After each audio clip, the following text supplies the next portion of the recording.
From author Brian K. Morris comes an epic tale of armor forged by a god, a hero forged by courage, and an ancient menace poised to re-emerge and threaten our world. Volcana, Rebirth of the Champion, is available on Amazon.com. Get your copy today.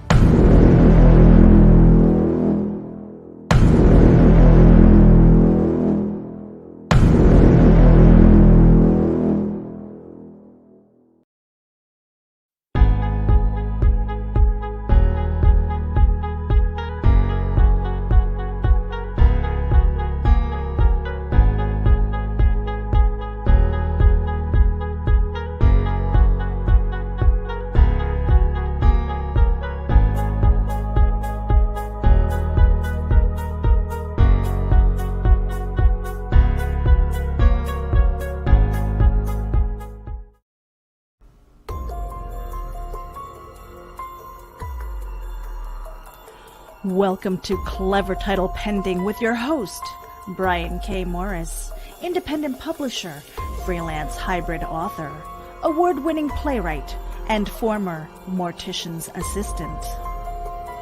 Don't send him title recommendations because Brian knows exactly what he's doing. So just sit down and look pretty as Brian K. Morris scrolls through your comments and plays with his mouse. Join him on Tuesday nights at 8 p.m. Eastern, 7 Central, for Evening Pandemonium and Moonlight Madness.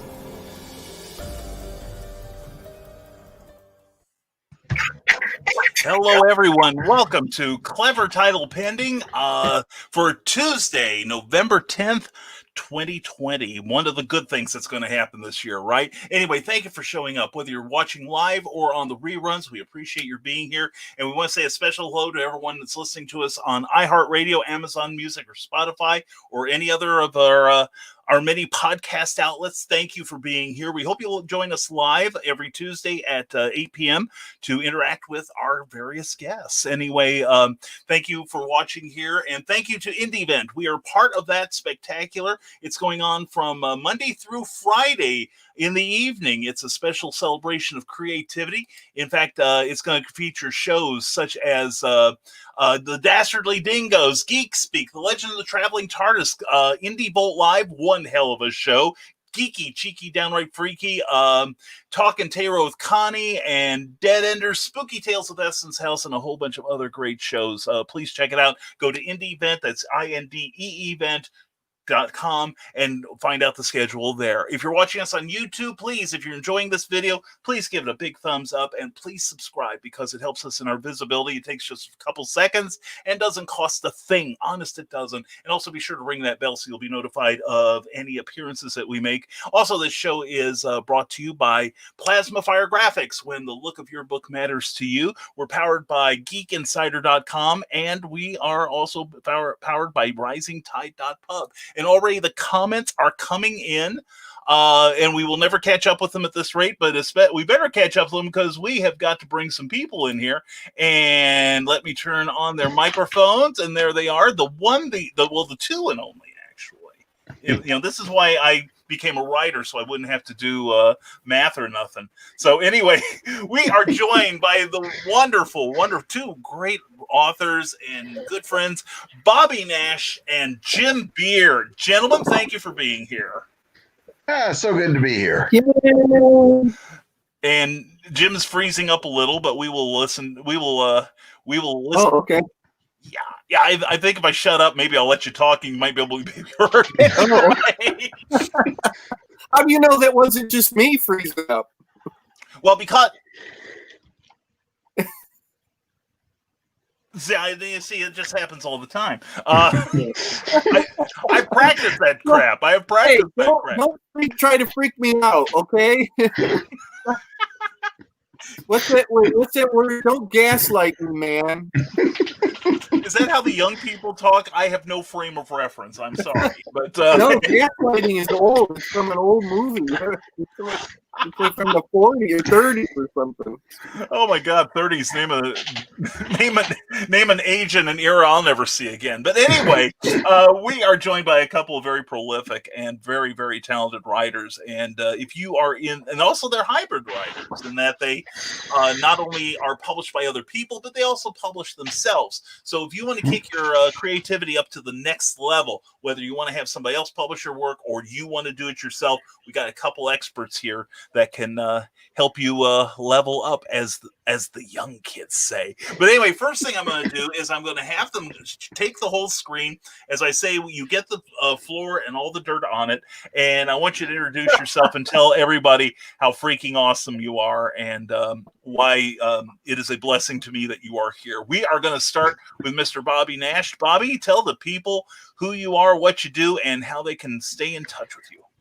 Okay. Well, I'm Bobby Nash. I'm an author. I write novels, comic books, et cetera, et cetera. And if you've watched any of Brian's shows, you are familiar with hashtag the Summer of Snow. That's my guy here that you can see on the wall. You can find me at bobbynash.com or as Brian mentioned, I do publish some of my own stuff through Ben Books. You can find that at ben-books.com. It's ben-books.com. And that's me.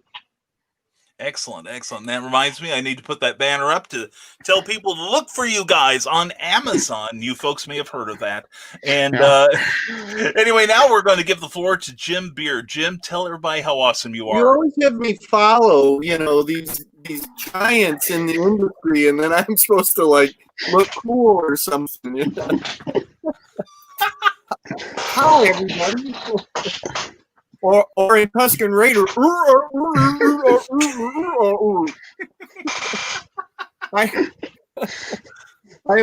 I'm a writer, editor, and publisher of both fiction and nonfiction. I'm the creator of Sergeant Janice. I'm the co-creator of Monster Earth, just to name a couple of things. And I have a little publishing house called Flinch Book. And we are little but growing every day. And in fact, at the end of this program, I'm going to have an announcement about an announcement that we're going to do. So there. Well, I guess you told us. Where can people find your work? Oh, Amazon. Go to Amazon. There's this thing called Amazon.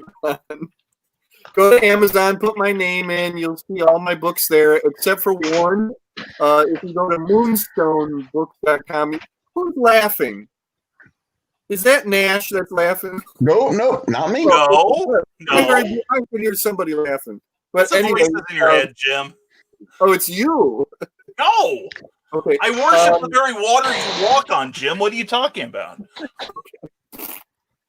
I have no idea where I'm at. Something about books, right? Yeah.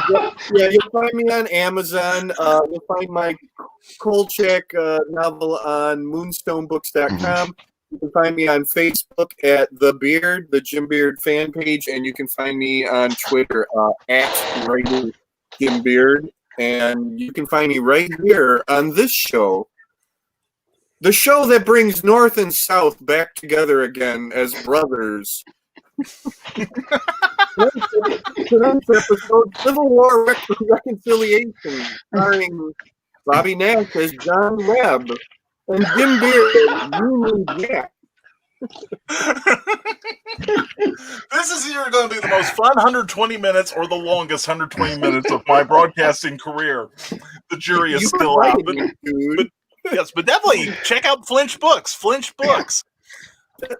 I like this book. I'm very fond of that. Beautiful cover on that book. It really is. Yeah. Mark Maddox. It's a Mark Maddox cover, yeah. Yeah. Can you believe that? I know. That's really cool. Now, as always, we have comments from our... I'm sorry, Jim? No, I said nothing. Oh. Go ahead. It's your show. We'll let you talk. We'll let you talk in a minute, Brian. Come on. Let's see. Okay. Bobby, Brian's somebody, doing the, and I hate to call this person out. Somebody called you booby, so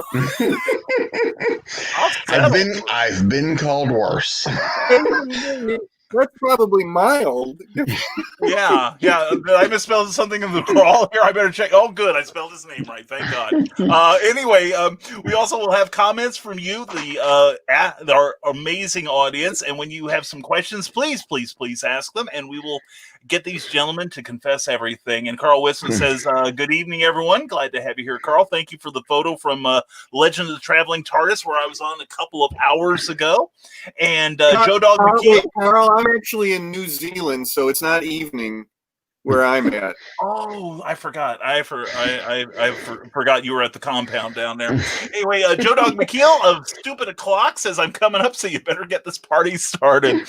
Thank you, Pink. And there we go. Coming up.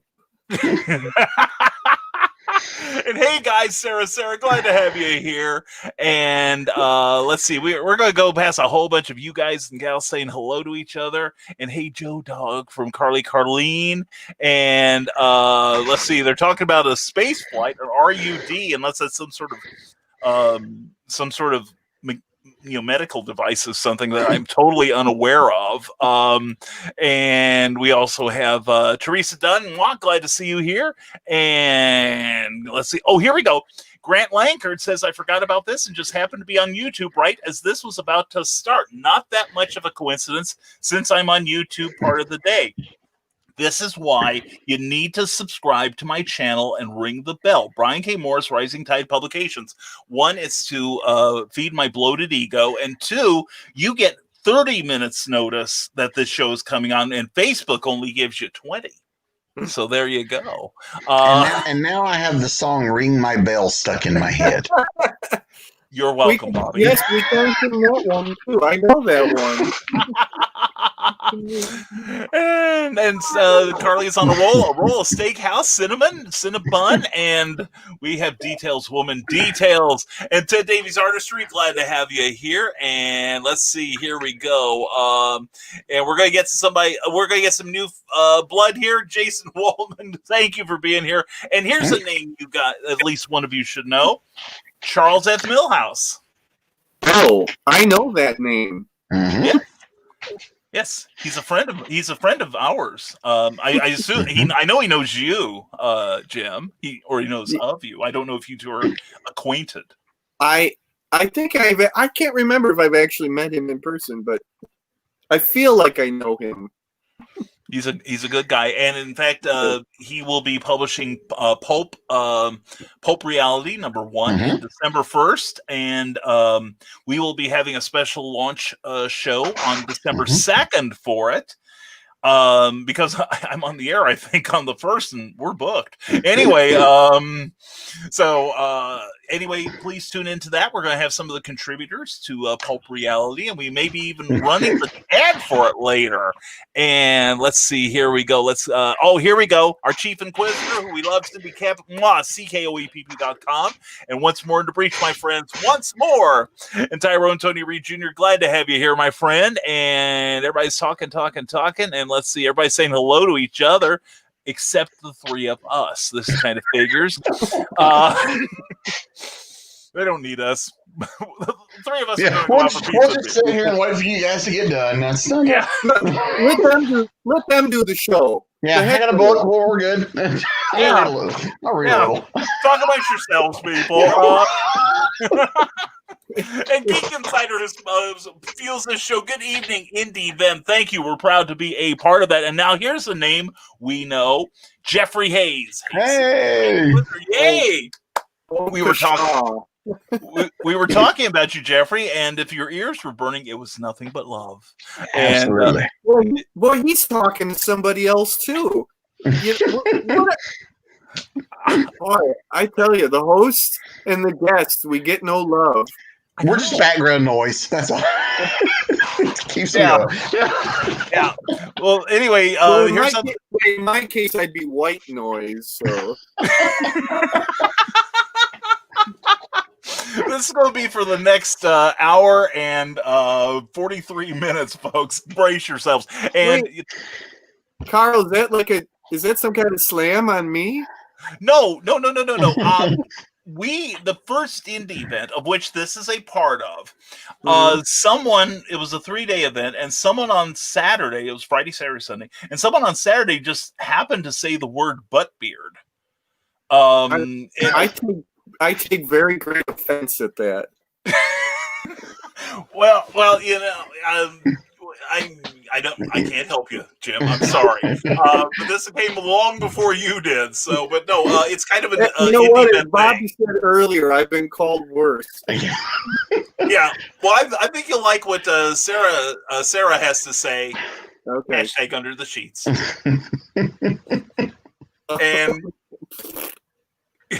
And Jim is wondering about his life choices now. And Meredith Logren, who is part of this, says catfisting.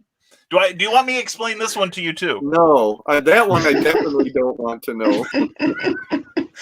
I've already got a mental image. I'm good. Yeah. And the problem, Bobby, is I think you'd be right. So, but it's actually got several channels on YouTube. So look them up sometime, guys, in your idle moments. Meredith, thank you for being here. And finally, somebody acknowledges us. I know, really. Wait. Oh, wait. Okay. Again, Jeffrey Hayes, artist, not writer, does not know the use of the Oxford comma. And I don't know. I'm still old school. I say "uck the Foxford comma." Anyway, and they're still talking to each other. And then here's another thing you don't want to look up. Please, dino porn. Yeah. Do not look that up. For the love of God, do not. Or look that up. Is that pronounced Dino? And it's about Dean Martin. Well, it could be, because I've never looked up Jerry Lewis porn, for that matter. See, you went Dean Martin. I was thinking Dino from the Flintstones. Well, this kind of ties in, if you know what I mean. That's pronounced Dino. In Flintstones, it's pronounced Dino. I'm sorry. And Jason Waldman, hi there. Glad to see you here. And here we go. Oh, Cindy Kep says, I just have a couple of questions. Okay. Yeah, really. Well, this is not a sex advice show. I'm sorry. Yeah, well, a couple of questions. I get it. I thought she had a couple questions. This is more of a three-way. Never mind. This is more of a. Yeah, right. This is the menage a trois. All right. And it could be, never mind. So a little more intimate here. Turn down the lights and share this show with someone you love or would like to. Grant Lankert says hi to anyone who said hi to me and I missed. Same with me. And Jason Waltman says, I'm here to for moral support for Bobby Nash. Thank you. Wait, why does Bobby need moral support and the rest of these guys don't? Well, but I'll take it. Well, you know what? I've often heard that Bobby has no morals, so yeah, he does need that support. That's for sure. I heard that rumor too. You're probably the one that started it. Probably. And I'm going to screw up this first name. Zingency Studios and Corey. Hey, Brian, happy rainy Tuesday. Glad to have you here. Exigency. Exigency? Thank you. Exigency. Yeah, like agency, but with Z on it. Okay. See, Jim, this is why I have you on the show. I ought to have you on more often so you can. I can't imagine why else you have me. Because of your wisdom, young man. Because of your wisdom. The wit and wisdom. There we go. Sometimes simultaneously. That's where this show goes all too frequently. And Heather Helen, glad to see you here. And here we go. Good evening, my fellow Clevorians, says Brian Rodman. Good to see you. And Wendy Gale, glad to see you. Hey to you. And here we go. Sarah says, hey, hi to you, gentlemen. That's you two. Oh, okay. We're still not being addressed. You two. No, she knows me and she knows better. So anyway, Jason Waldman says, "Hey, Jim Beard and Bobby Nash." Finally. Finally, yes, and that only came in 8 minutes into the show and 23 minutes as we get to them. So Nick Tockard says, "Good evening, glad to see Clever Title Pending endure those looming storms."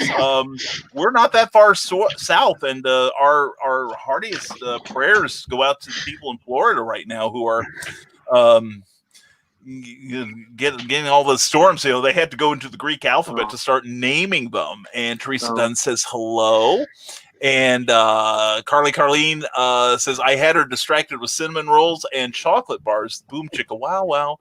And Lace Lemke says, "Good evening." Wow, Lace, how you doing, hon? Glad to see you. And Bobby is my self-published guy, says Jason Waldman. No, read that again. This is Booby. Oh, Booby is my self-publishing guy. Yes. Again, I've been called worse. And the evening is young. You know, we're not getting a damn thing done, but I'm having the time of my life. I don't know about you two, but wait, we were supposed to get stuff done? Yeah, what? See the notes? Yeah, I'm thinking this is going exactly how I expected. Off the rails, and here we go. We have a graphic for that. I think I've loaded it onto this platform. Oh, I don't have it on here. I don't want to switch it because I'm afraid I'll do something bad and evil and turn off the show or something. But no, I have a picture of a flood, and there's this. I have it on the morning show, and it's the this giant dumpster is on fire and floating down the river, and it's frequently a symbol of this show. Now here we go. Cindy Cap has a question for us. Okay. Oh, is that part of the show? We're going to try it and see if we like it. Okay. Well, okay. The question is, will you guys stop interrupting our conversations? Yeah, we're talking amongst ourselves. You three shut up. This is a really weird show.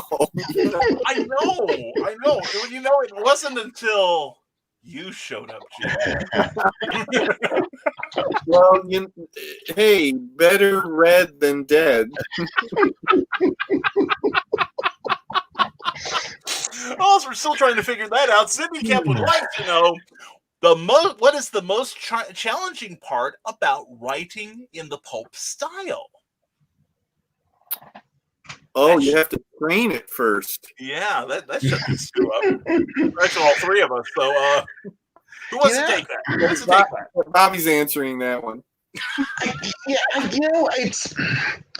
I don't typically. I don't know if I try. I don't try to emulate the old style. Like, I don't write like the guys wrote it in the 30s and 40s. I still write like me, but it's capturing that mood, that the aesthetic of pulp. You know, it's not like there's not a lot of time for side trips and, you know, long conversations. There's a lot of you're generally just, here's the story, here's the plot, let's deal with it, let's go. And so stopping yourself from getting sidetracked is usually the hard part. And then, like any other writing, the hardest part is getting me in the chair. That's true. That's true. Yeah. As Jim and you know what? I would say that the challenging part is to not overwrite it. Mm-hmm. You know, that you have to keep it stripped down, and you have to keep it moving along. You know, Bobby's absolutely right. There's no time for contemplating the meaning of life in pulp.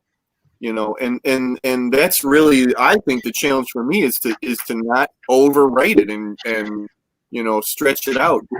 Get in there, do it, and get out. You know. Mm-hmm. That's true. Yeah, whereas like my more contemporary stuff, there'll be time for like characters to like get together and chat or get character development moments and just, you know, get to know the characters. You can do that for a half a chapter. In pulp, there's no room for that. It's just you're running and gunning basically, just like the characters are. That's right. That's true. Jason Waldman says he's still trying to figure out how self-publishing works for Two Guy Games books. Well, it's I'd say it's pretty much the same thing as it does for the three of us here. You know, the platforms are out there, and you just have to familiarize yourself with them. And plus, you know, this is if you have specific questions, tonight is a good night to, you know, get them answered because you got a couple of experts here. And Cindy kept her next question is: have you written with public domain characters? Wow. I'm trying to remember if I have. Yeah, of course I have. The Black Bat. What am I saying? Yeah, right. Yeah, it's like 3 times. Jeez, it's been a while. The Black Bat, and there might have been another one. Houdini. I guess Houdini is in the public domain. Yeah, I haven't gotten a cease and desist letter from his estate or anything like that, or from him for that matter. But yeah, the Black Bat mostly is the PD character I've written. You know, the most. I've written a few. I've written some. The Black Bat. I also wrote the Black Bat. I wrote. I've written Secret Agent X, Domino Lady. You can see on the poster behind me. Who's probably by far my favorite public domain character to write, and I continue to write her whenever I get the opportunity. I know there's more, but yeah, because I've done a lot of anthology stuff, and a lot of the pulp anthologies have used public domain characters. I know I did the Eagle, Major Lacey, guys like that. And, there was an obscure line of like. Pro Se and Altus did this thing where Altus was doing reprints of these obscure characters that only had enough to fill one book of their reprints. Right. And Pro Se was doing new stuff with those characters, and they released them like together. And I know I worked on like 2 or 3 of those. And there's some interesting characters out there. I've written Sherlock Holmes.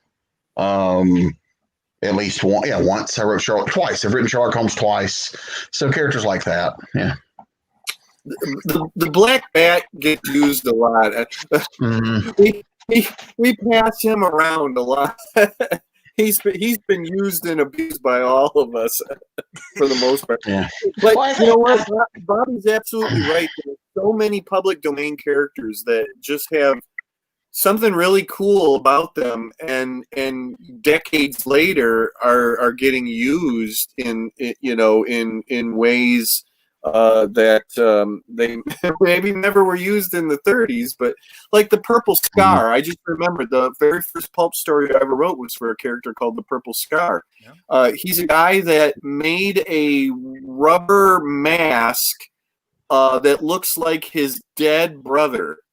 if there's not some psychological things going on there, I don't know, what character would, but it can be really, really fun to work with public domain characters. Yeah, I did a Domino Lady comic that the trade's supposed to be coming out sometime soon, and it was team ups. It was teams up, and the directive was use nothing but public domain characters. We don't care which ones you use, but they have to all be public domain characters. And I wrote a few characters who only appeared once, like 50, 60 years ago. Wow. And so, so nobody, they're almost new. So. Very cool. Very cool. All right. And Charles F. Millhouse has a question. What's Jim drinking tonight? Believe it or not, it's water. Right. Anyway, I did my heavy drinking earlier. And I'll start as soon as the show is over. Anyway, I need my wits about me. Is that what you call them? Yeah. I'm only half right, though. But anyway, Shirley Pettigrew says, hello, Bobby. That's my Aunt Shirley, my dad's sister. Well, hello there. Good evening to you, Shirley. Glad you're here. And Jason Waltman says, shameless plug time. If you've watched any of my shows, for more than 10 minutes. In fact, if you are a fan of Volcana, available on Amazon and Smashwords, you know that, you get the power strip out because the plugs are flowing around here. And plus, this wonderful book. I'll do the rest. Yeah. Well, wait, hold on a second. Wait a minute. All right, here we go. We'll just do the rest of the interview like this. Yeah, really. Yeah. Wait. Is there any other kind of plug but shameless, though? Yeah. I mean, what's wrong with that, right? I'm going to tell you, Brian, if is you it just, like a drinking game for your show that every time there's a shameless plug, somebody takes a shot of? We would have a death toll. It would be comparable to certain South American dictators. You know what I'm saying? well, let me just say, there's no accident that there are book posters on the wall behind me in the one clean corner of my office. Yeah, I keep telling people do the same thing. Of course, do I follow my own advice? So yeah, I just recently did a video for a couple of virtual cons about broadcasting, and I spend like 1 minute saying like we should do like Bobby does, and several authors put their banners up behind them, put their book covers behind them, etc., or show their library with their book covers on them, and then I spend the next 2 minutes apologizing because I don't practice what I preach, but y'all deal with it because I'm the one on the air. I did. I spent quite a bit of time just trying to figure out the best way to do it. Because like you see, there's a bookshelf. Like that's the books I've written. So I figured I tried to do it in a way where if someone asks, I can just point. Very good. That's good thinking, or sometimes I will, have little props or something, for instance, be prepared, people, be prepared. And hello, Michaela J. Glad you're here, hon. And Cindy Cap asks, are there common characteristics in Pulp? And I think you touched on a little bit of it. To what? Common characteristics to what? Yeah. Well, the thing is, I would say as far as characters go, there are no common characteristics because you mentioned earlier, like the purple scar, like it sounds like the Norman Bates of crime fighting, but right. Well, okay. Pulp characters normally have to be the same at the end of the story, the same the way you found them when the story began. You know what I mean? There's not generally any advancement in characters. It's episodic. It's like episodic television, in the old days. You have to leave them the way you find them. Something can happen in between, but that's a very common characteristic. Ending chapters with cliffhangers, is another common characteristic. A rapid fire, and I've said that before, keep the story moving sort of pace, to that. And then, yeah, usually like to have like a very unusual thing happen right in the first paragraph, grab you immediately, and then drag you along. And so many of those characters, especially in the original pulps, so many of those characters they weren't big shades. I mean, they were either a hero or a villain, or like a vigilante, or there wasn't a whole lot of substance beyond that. I mean, they were who they were. Right. And there's a lot of the characters that are similar to one another, but just because of the nature of how the pulps were created, there were so many written. And then it's like, we're writing Captain Hazard. Okay, so they hire a bunch of people to write Captain Hazard stories. Then Captain Hazard falls out of favor, but we've still got 15 stories that haven't been published. Our new character is called Doc Savage. Great. Change the words Captain Hazard to Doc Savage. Great. Now we've got 15 Doc Savage books. Those were just examples too. Those two are not really that compatible, but you see what I'm saying? You don't lose, you don't throw away good work. Yeah. So there are a lot of characters that are that, and usually it's that square jawed, Captain America style, they're the hero. They're always going to do right. So a lot of times they're very similar, just Pulp, I said this once before and I got a big laugh out of it. Pulp is a lot like Hanna-Barbera in the 70s. Okay. The books had a structure. Usually it was a hero and they had a little team of supporting people around them. Scooby-Doo had the Scooby and the Mystery Gang. But then you go over here to Speed Buggy and Scooby has just been replaced with a car, but the gang is the same. Right. So if you go through like Hanna-Barbera shows in the 70s, there was a formula. The original Pulps had a formula. Sure. And so, yeah, but they found what worked. Yeah. That's a really, really good point there. Yeah, totally. Interchangeability and like you were saying, there was a lot of mining a theme. I think of Tarzan, very popular, and then you have 50 jungle lords that came after that. And they just mined that one until that was tapped, and they went on. Yeah. Oh yeah, it was a very. I don't want to say ceiling, but it was a very. Oh, that publisher did something popular, and then everybody piles on. Right. Well, it was cheap, disposable entertainment for the masses. That's Pulp right there in a nutshell. Cheap.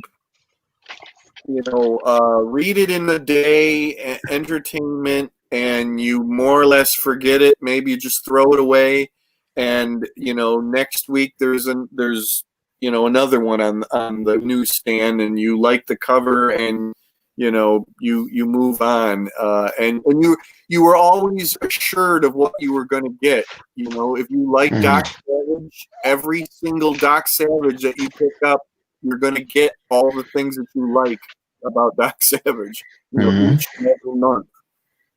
Yeah, and they wrote them quick too. I mean, you talk about reading them quick; they were written quickly as well. I mean, they would pop out like I wouldn't have survived. I'm slow compared to the guys back then who it's like they get a call on Friday that says we need a Doc Savage by Monday. Okay, Yeah, and and the people, some people, they might be hearing this term pulp for the first time. But, Pulp had a real influence on future media. For instance, Doc Savage was an influence on Superman, as was Buck Rogers, who started in the Pulps. Kazar from Marvel Comics started as a Pulp character that migrated into the comic books. The Black Bat that you guys have worked on, he was one of the influences on Bill Finger and what's his name in creating the Batman. So do I have a stand on that? Yeah, I do. Anyway, but Pulps had an influence. Plus, there were a number of writers that emerged from that era, like Asimov, Bender, Clark, even John D. McDonald. Donald Westlake. Yeah. So and Earl Stanley Gardner, who created Perry Mason. Yeah. So the Perry Mason novels are absolutely pulp novels. Yeah. I mean, they're just and Pulp still exists today. Clive Cussler is a pulp.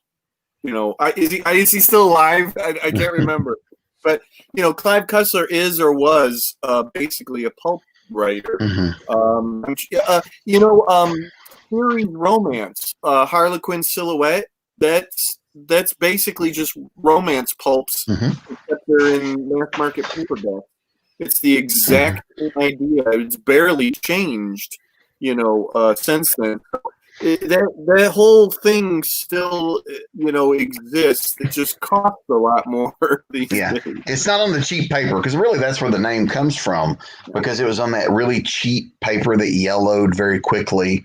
No one expected you to keep these, so they made them very disposable. And so they were brittle, and that's why they're so expensive today, is because they were doing those as the throwaway stuff. And then they had the magazines that were on the slick, more expensive paper that they expected would be the collectibles that nobody cares about. It's amazing to me that the amount of pulp magazines that are still in existence, like they should have just crumbled or they should have all just been thrown away. Who saved that many of them? I don't know.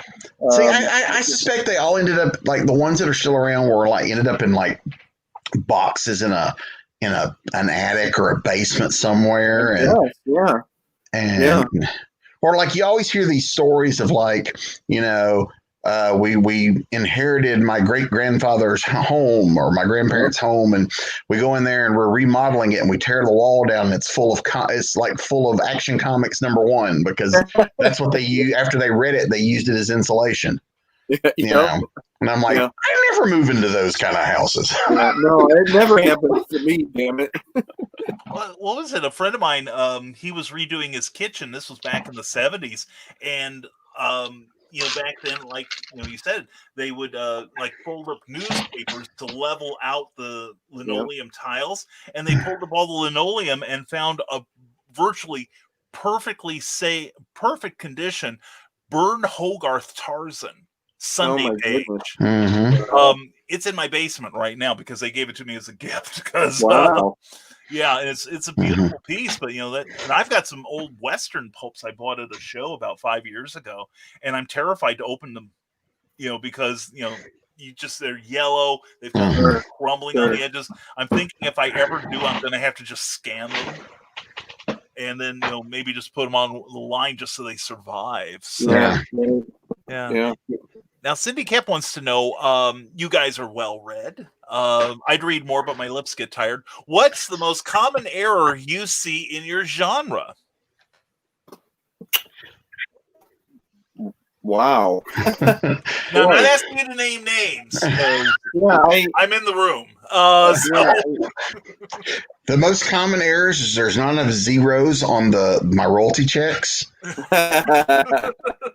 We're working on it, Bobby. We're trying to get that corrected. See, I know, right? That's what it was about. BobbyNash.com. Right, yes. Also, Amazon for both of these gentlemen. Start looking it up, and also FlinchBooks.com, where I can. I put it down here. Never mind. Vampel, I'm getting my prop here. This wonderful book here. This wonderful book. Okay. Anyway, so there's a lot of typos. Obviously, I mean. You know what? There were typos back in the original Pulp era, but unfortunately, that still continues. And as a publisher, I can tell you, you can have 6, 7, 8, 9, 10 people proofread your manuscript, and then it gets published, and you still find a typo, and it drives you crazy. But you know what? There are books that I have seen where there's a way more than there should be, and you know what? It's don't just think that just you is enough. We pass it by a few other people that should be proofreading. I don't know if that's exactly what you meant, but that's what I'm thinking of.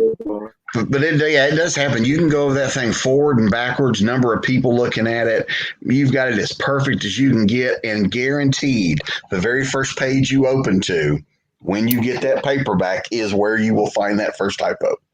Yeah. Never fails. Yeah. And in today's publishing, especially indie publishing era, I can fix that. Right. Only the first handful of books will have that typo. I can fix it. So it is the beauty of it, really. Yeah. Yeah, and one thing that not everyone knows, I have found this out through rigorous scientific testing, is that many contemporary printing presses actually insert typos into your manuscript. I'm just putting that out there. So I have heard that. Yeah, so if you see anything in any of my books, remember, it is scrupulously edited. It's the damn printing press, okay? Those darn gremlins. If you find them in my books, just keep it to yourself, damn it. I don't want to hear about it. Mind your own damn business. I think Jim's speaking for all three of us here. All my typos to me. Yeah, there we go. There's the new daytime soap opera for writers. All my typos. The other thing that I'm thinking of also is that you see a lot of anachronisms. Yeah. I don't think I've ever written anything that takes place right now. So everything I've written takes place in the past. So I've got to always be thinking of that. I'm writing something right now that takes place in the early 60s, and I've got to be careful about, and it's not just like, oh, don't have the characters using cell phones. It's terms of phrase. That's the one that you see a lot of. You're reading through, and it just takes you right out of the story because somebody says something, a character in the dialogue, and it's like, hold on a second. That wasn't a saying until the 1980s. Why is somebody in the 60s, saying something about jazzercise or whatever? It's something that you constantly have to be thinking of, and if you're going to be writing in the 30s or 40s or a past era, that's something that. And if there's any doubt in your mind, any character uses a turn of phrase or a word, and you're not sure, Google it or look it up, find out the etymology, something. But believe me, there's some readers that maybe it'll go right over their head, but there's a lot of readers who will question it, and then they're taken right out of the story, and then they have to go look it up and then write you a nasty email. That's true. Yeah, so be on the lookout for my next book. It takes place during the Great Depression, called "Shake Your Booty." Anyway, so anyways, see the worst. No, I thought it was a pirate novel. It is now. There we go. The worst for me is I wrote a story for yours truly, Johnny Dollar, based on the old radio show. The entire conceit of Johnny Dollar is his expense account. Yeah, the hardest thing was, how much does a cab ride cost in 1940 from here to here? Oh my! That was the hardest part of the gig, was trying to, and I'm sure it's not right. I bet. So. And he's always taking like an airplane trip. Like, I don't have any idea how much an airplane. You have to look these things up, and sometimes that information is not readily available. Google was not always helpful for what it cost to fly from New York to LA in 1940. Food prices are fairly easy to look up. But yeah, some of that other stuff, and taking a guess is not always the best thing, because if you have, let's say you have an 80-year-old person reading this story, and they go, no way did a plane trip cost $50, back then. Maybe $7. Yeah, and they, probably serve meals on it, as opposed to now. But the same thing. It's like, I'm old enough to remember the 60s, and it's like, if I saw somebody saying, it's 19, I'm listening to the Beach Boys' new record, and I paid $2 for a gallon of gas. No, I remember paying a quarter for a gallon of gas, and my dad complaining about it, that the price had gone up. Coffee was 10 cents, a hamburger was 15, and fast food wasn't everywhere. McDonald's was like, it was almost like going to a 5-star restaurant. It was a treat, not an alternative to cooking it yourself. So. Well, there's old. I am. It's a wonder I haven't withered away to dust before your very eyes. The other thing you have to look at too when writing the past is, what do you purposefully leave out or keep in, or if you're especially if you're writing stuff around World War II. What kind of phrases do you because there are certain words that are not nice and phrases that are not nice. Yeah, and that were bandied about a lot. And so, and obviously people's attitudes of certain things have changed. People you treat people differently. So that's the kind of thing you're kind of running through your mind is, do I put that in there because that fits the time? Or if it's not necessary, do I just work around it? The racial attitudes are one of the more challenging things for us to do. You may very well want to have a black character in a story set in the 1930s, and that's all well and good, but to have them walking down the street side by side with a white character in a major metropolitan city is a whole nother thing. And you know what? Go ahead and do it, but also look into how would that character have been treated. Mhm. He would have gotten dirty looks. He would have not been admitted into some buildings, over and over and over. So there's another, common, mistake or whatever. We can certainly correct the racism and the sexism of the original pulps, but I think we have a responsibility to do it in a realistic way also, and not a woman was not necessarily going to be allowed to do this, that, and the other thing. Pat Savage to the side. That's true. I think it's very important to look into, the morals, the mores, of the time, and try to get that accurate also. Mm-hmm. That's true. I'm currently writing something right now that takes place in 1942 with some, people of color, as we would now call them. But there's all, like you said, there's also, sexual, attitudes that have changed drastically, even in the last, 30 years. And I agree. I think we have the responsibility to get it absolutely right, especially since we are all like white dudes. It is incumbent upon us to get it absolutely right, and to mirror how far maybe we've come, and maybe in the process show how far we still have yet to go. Yeah. So, Right, because you don't want to just gloss over these things either. No, because you don't want to pretend it. I mean, we're not, because what's the old saying? If you ignore history, you're doomed to repeat it. Right. Which is a phrase I never thought I'd see in my lifetime, but I seeing it play out in the real world in my lifetime. But yeah, it's so yeah, it's one of those things. But it is a bit of a juggling act for us, or at least for me as a writer, as I'm going through it. It's like, what do I do? Do I do this? Do I don't do this? Or more importantly, if I do it, how do I do it? Yep. Because I still am writing for a modern audience, so I have to take that into account as well. So exactly, is that a huge point to remember is who you are writing for. And it's not just what year did the New Deal start? But to also look into how would a black man have been treated walking into this restaurant at this time, and kind of go from there. So. I don't remember what the question was, but,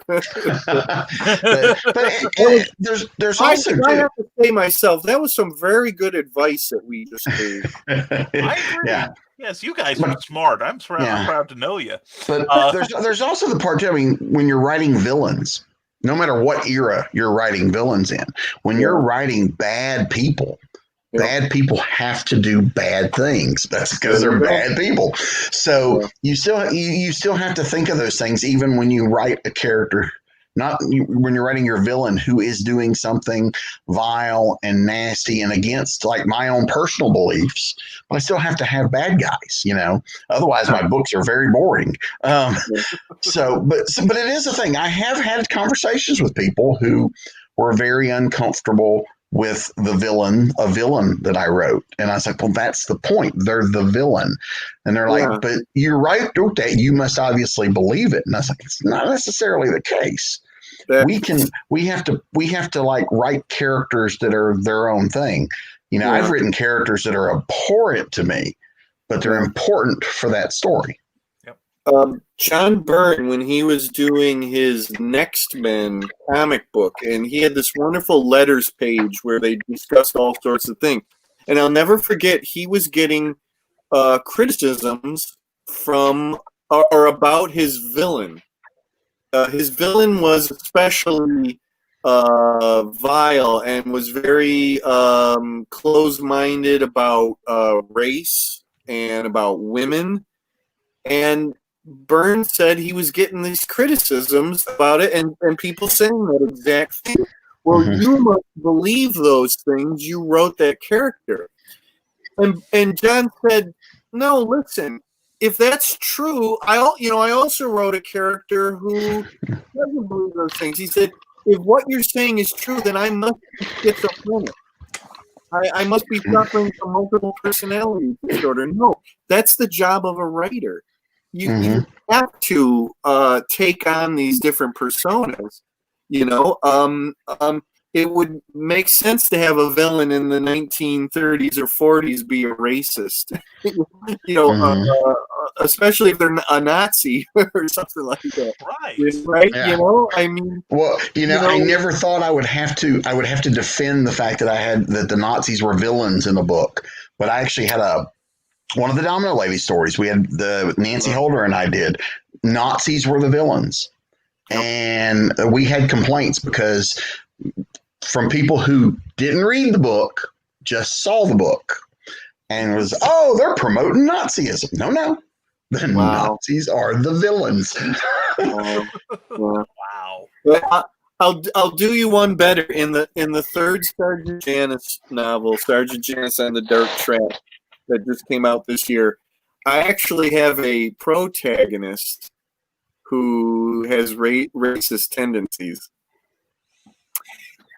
Because the story takes place in the mid-1920s,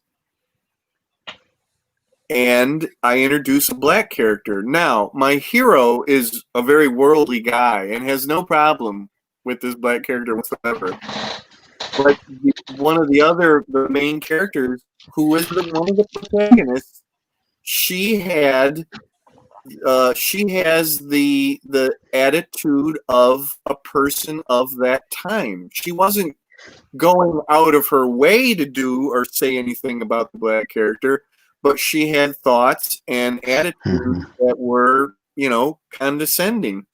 And I think that's fine because, and I won't spoil anything, but by the end of the story, there should be, hopefully, a change of attitude.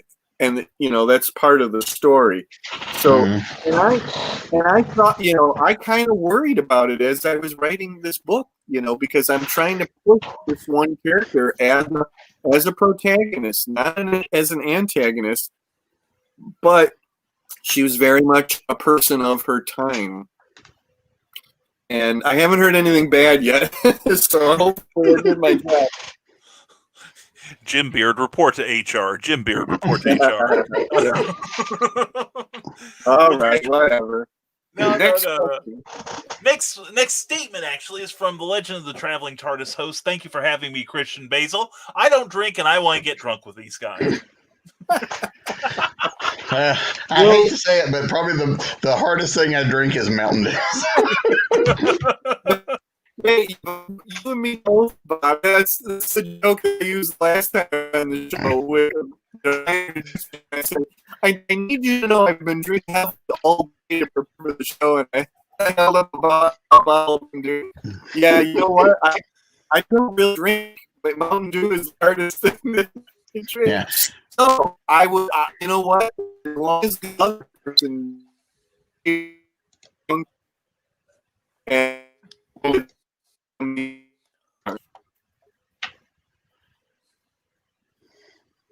he's frozen. I think Jim froze. Oh. Actually, he's drunk, and this is how he felt. He's just. So, I started drinking mine on these things out of a regular cup because these folks wouldn't sponsor me. So, no free advertising. No free advertising. Why not?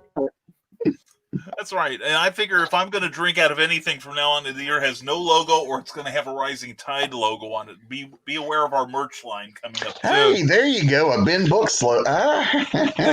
See, there we go. I got snow mugs over there. You're welcome. See? People can even order from me. Okay, now Meredith Logren, who is the lady behind the indie event, says, I need a screenshot. Strike a pose, gentlemen. So be careful what you ask for. It's a crowd, Meredith. Okay, anyway, here we go. I will take it upon myself. Here we go. I will see if I can do this here. Carl Witzman, you're welcome to join in. Okay, guys, on the count of 3, we say pulp, okay? All right. 1, 2, 3, pulp. Well, I hope I got it. Anyway. Okay, it said I got the screenshot. Okay, thank you. And Jim looks so thoughtful there. I like this. This is what we all should have done. Like, look dignified. That's right. That's the author pose. Yeah, that's why I carry a pipe with me when I go to shows. What he or she need for what? Oh no, I think we lost him again. Well, we'll wait for him to catch up. Try, Jim, if you can, maybe try going out. We'll let you back in. If you can hear us. Okay, there we go. So, anyway, it's the Bobby Nash Show. And, hey! Bobby's like, it's about damn time, too. Anyway, Bobby, I do want to invite you back for a solo show after the first of the year, okay? I am here. All right. Definitely got to do that. And let's see. And then Kelly Austin says, hello, everyone. Kelly, glad to see you. Kelly is one of our co-contributors in Pulp Reality. Mm-hmm. Number 1 coming out December 1st. And here we go. Woo-hoo. He's coming back. He's back. There he is. Okay, everybody behave. Jim Beard is back in the house. Jim. Yay, Jim. Thank you, Jim.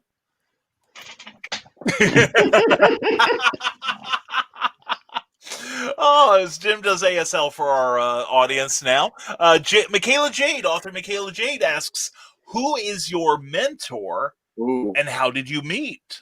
Wow. Oh, so I mean I get to go first? No, you're my mentor. Oh, wow, that scares me. Aim higher, Jim. Aim higher. That's what I tell people. You're my idol, Brian. I'm like, no. You are above me.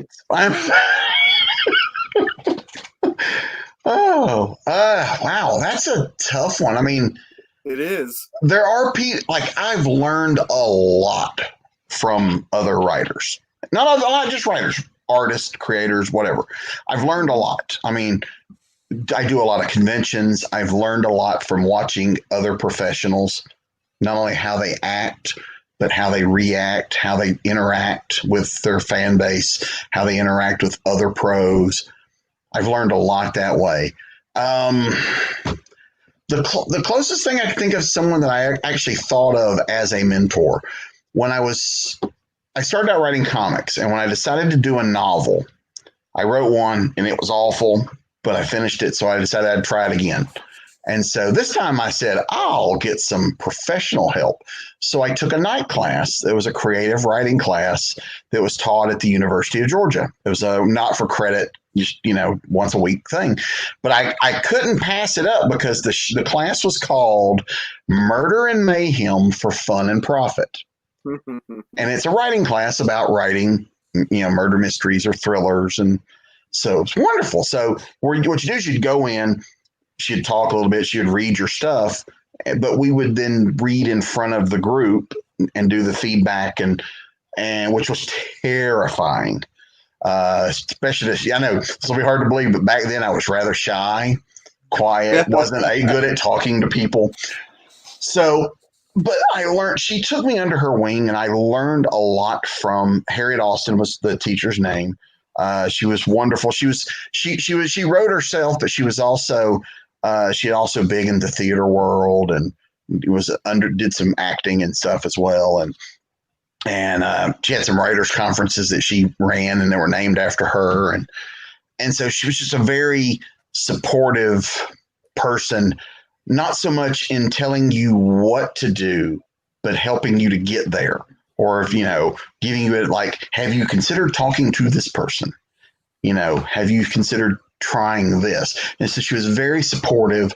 and really quick, and not just with me. There were so many people that she did this for.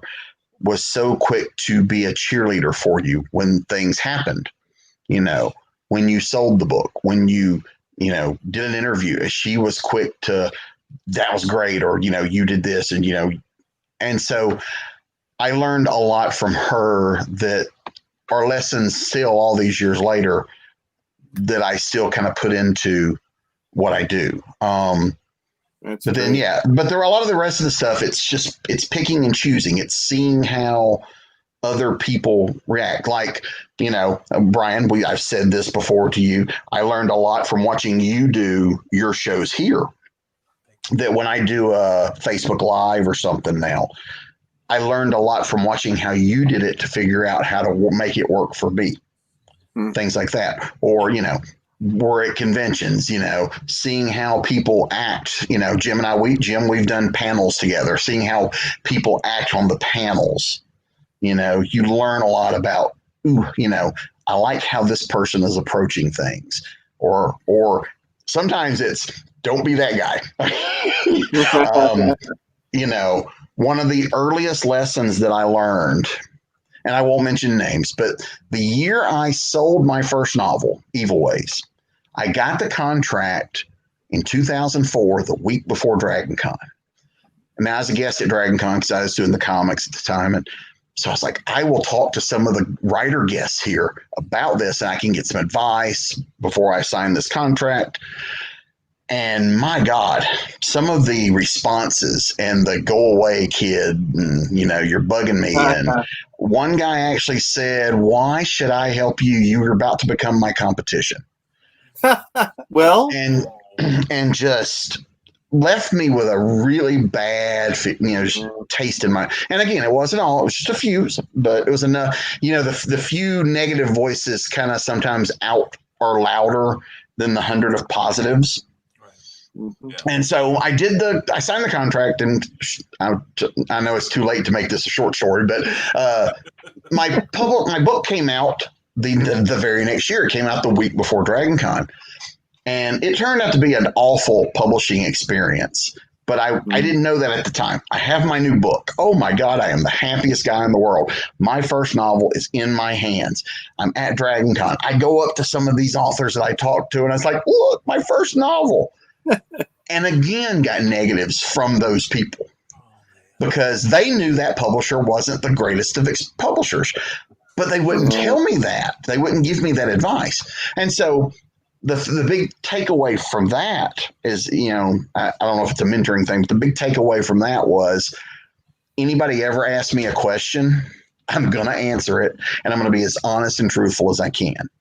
I don't want anybody to leave me feeling like I felt when I walked away from those guys. And now, granted, that's a very tiny margin of the people I've met that are in this business. But I made it a point to, if anyone comes up, so I don't, so a lot of mine is that kind of stuff. It's more experiences and seeing how other people do it. Going, that creator treats his fans like they're solid gold. I want to be like that guy,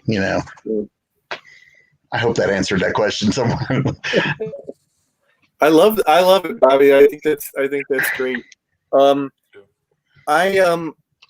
don't have just one, but there's three guys that off the top of my head that I'm thinking of that very early on when I wanted to become a writer, a pulp writer, that helped me out, and I consider them mentors of a sort. The first would be Ron Portier. Mm-hmm. When in one of the earlier times of me being on Facebook, I saw that he was on Facebook, and I loved his Green Hornet comic from Now Comics in the 90s, and sent him a friend request, and then saw that he had a small pulp fiction publishing house, Airship 27. And long story short, I was first published through Ron. He has been an example to me about what pulp is, He gave me a shot. Sergeant Janice was first published through him, and especially an example of being a publisher. So that's hugely important. I very early on met online and then in person our writer Paul Kupperberg, who people should know as a very prolific comic book writer and also prose writer too. He has always been a sounding board for me, has always been very supportive. And I've gone to him many different times to join in projects, especially a lot of my nonfiction anthologies, and I've always enjoyed his humor. And I one time he did me some favor and he sends me an email. And he goes, "Here," and then he goes, "Who's your daddy now?" So, from that moment on, I call him Daddy-O. Every time I write him something, I always call him Daddy-O. And then, other than that, would be Will Murray. Again, Will Murray is a giant in modern pulp. He is modern pulp, for as far as I'm concerned. I knew him by his work for quite a while, and then again met him online, and then met him in person. And to this day, I'm still amazed that I can call Will Murray a friend, another supportive guy, always there for me to bounce things off of, and has helped me out on a few different projects. So, and the kind of dovetail on what Bobby is saying, that yes, there can be people that you don't want to be like that could be considered mentors if they're an example that you use every day of what that could be. And I have one that I'm thinking of off the top of my head, and no, I'm not going to mention names. And I've almost everything I've done as a writer, editor, and publisher has been. So I'm not doing things like this person does. And I can only tell them that because they have been probably more helpful to me than just about anybody. And I thank them. Yeah. For that. Well, someday at the pearly gates, I'm going to tell them, you are my mentor. Yeah. Well, You've done so much for me, you son of a yeah. Now, you mentioned Ron Fortier. I'll give you my real quick Ron story. The year that my first novel, Evil Ways, came out at that Dragon Con, Ron was my table neighbor, and I had only known Ron online through Facebook or whatever. So this is the first time we had met in person, but he was my table neighbor. So, Dragon Con's 4 days. So for 4 days we were there. He goes home with a copy of Evil Ways. He took, got a copy, took it home with him. 2 weeks later, I get an email going, "Hey, we're starting up this new pulp thing we're going to call Airship." Well, it wasn't quite called Airship 27 yet. That was still in the... But he says, "And I've read your book, and I think you would write some great pulp." And I'm like, "Awesome, thanks, I'm in. One question, what's pulp?" And so, which kicked off a lot. So, wow, because of that, so that was one of those good experiences that came out of that. Yeah, that that was a bright spot in that week of some of the bad things that advice I got, but. That led to a lot of things, had I not, met Ron and, Ron and I had a great connection. He liked my work. I liked his work, but that led to me doing a lot of books for him. That certainly, wrong hand. I wouldn't have done Domino Lady. I would have never been introduced to the Domino Lady had it not been for that experience, which has been, a bit of a career defining character for me, So there's a lot of those points of things where this person said or did or was just in the right place at the right time that it has and that was just Ron being Ron. I don't think Ron thought he was changing my life or pointing me on a direction. He was just like, "I like your work. Hey, come write something for us. It'll be fun." But it was a big, it was a bigger deal for me, I think, than it was for him. But it's one of those things that you just never know when those moments are going to happen. Right. Yep. Hey, those people are out there. You just have to find them. Mm-hmm. Yeah, and there's a lot of those. I mean, we could sit here all night talking about, this guy or this person or this, she did this or he did that, and there's because my career is, like I'm sure both of you guys are, is full of those people that went out of their way to do something they didn't have to do, or they were nice, or they recommended you for something. And that's happened to me a few times in my career where I got a gig because somebody else said, an editor goes, man, I need somebody. And somebody they know goes, hey, have you heard of this guy? Yeah. So, that kind of stuff that's huge. Yeah, it certainly is. Yeah. And I liked how Jim was talking about, like this, I'm talking about publishers who really set a bad example and, his fingers aimed in my direction. I'm sorry. No, he was pointing at me. I'm in the room, Jim. Jim, you got to do it this way, both fingers. And use another finger while you're at it. But the thing I've learned about the publishing industry is that as soon as you think you've got it figured out, or as soon as someone has figured out a problem, they brick that problem up, and you have to find new ways around that. There's, that it changes from day to day, and it does. It really does. But conversely, it's not rocket science. Mm-hmm. Okay, I won't go into this big time, but that's the question I get the most. How can I get published? It's not rocket science. It's not easy most days, but you can figure this out. Believe me, and you can get help and advice, and it can be done. It's probably easier now than it's ever been. Oh, it sure is. Yeah. Yeah. It's all out there. It's just sitting out there. All these platforms and the instructions, it's all there. You're right. There's never been a better time to do it and bypass the people who are going to take a big chunk out of your profits. Yeah. And really, if you don't want that hassle, then there's publishers that you can find out there.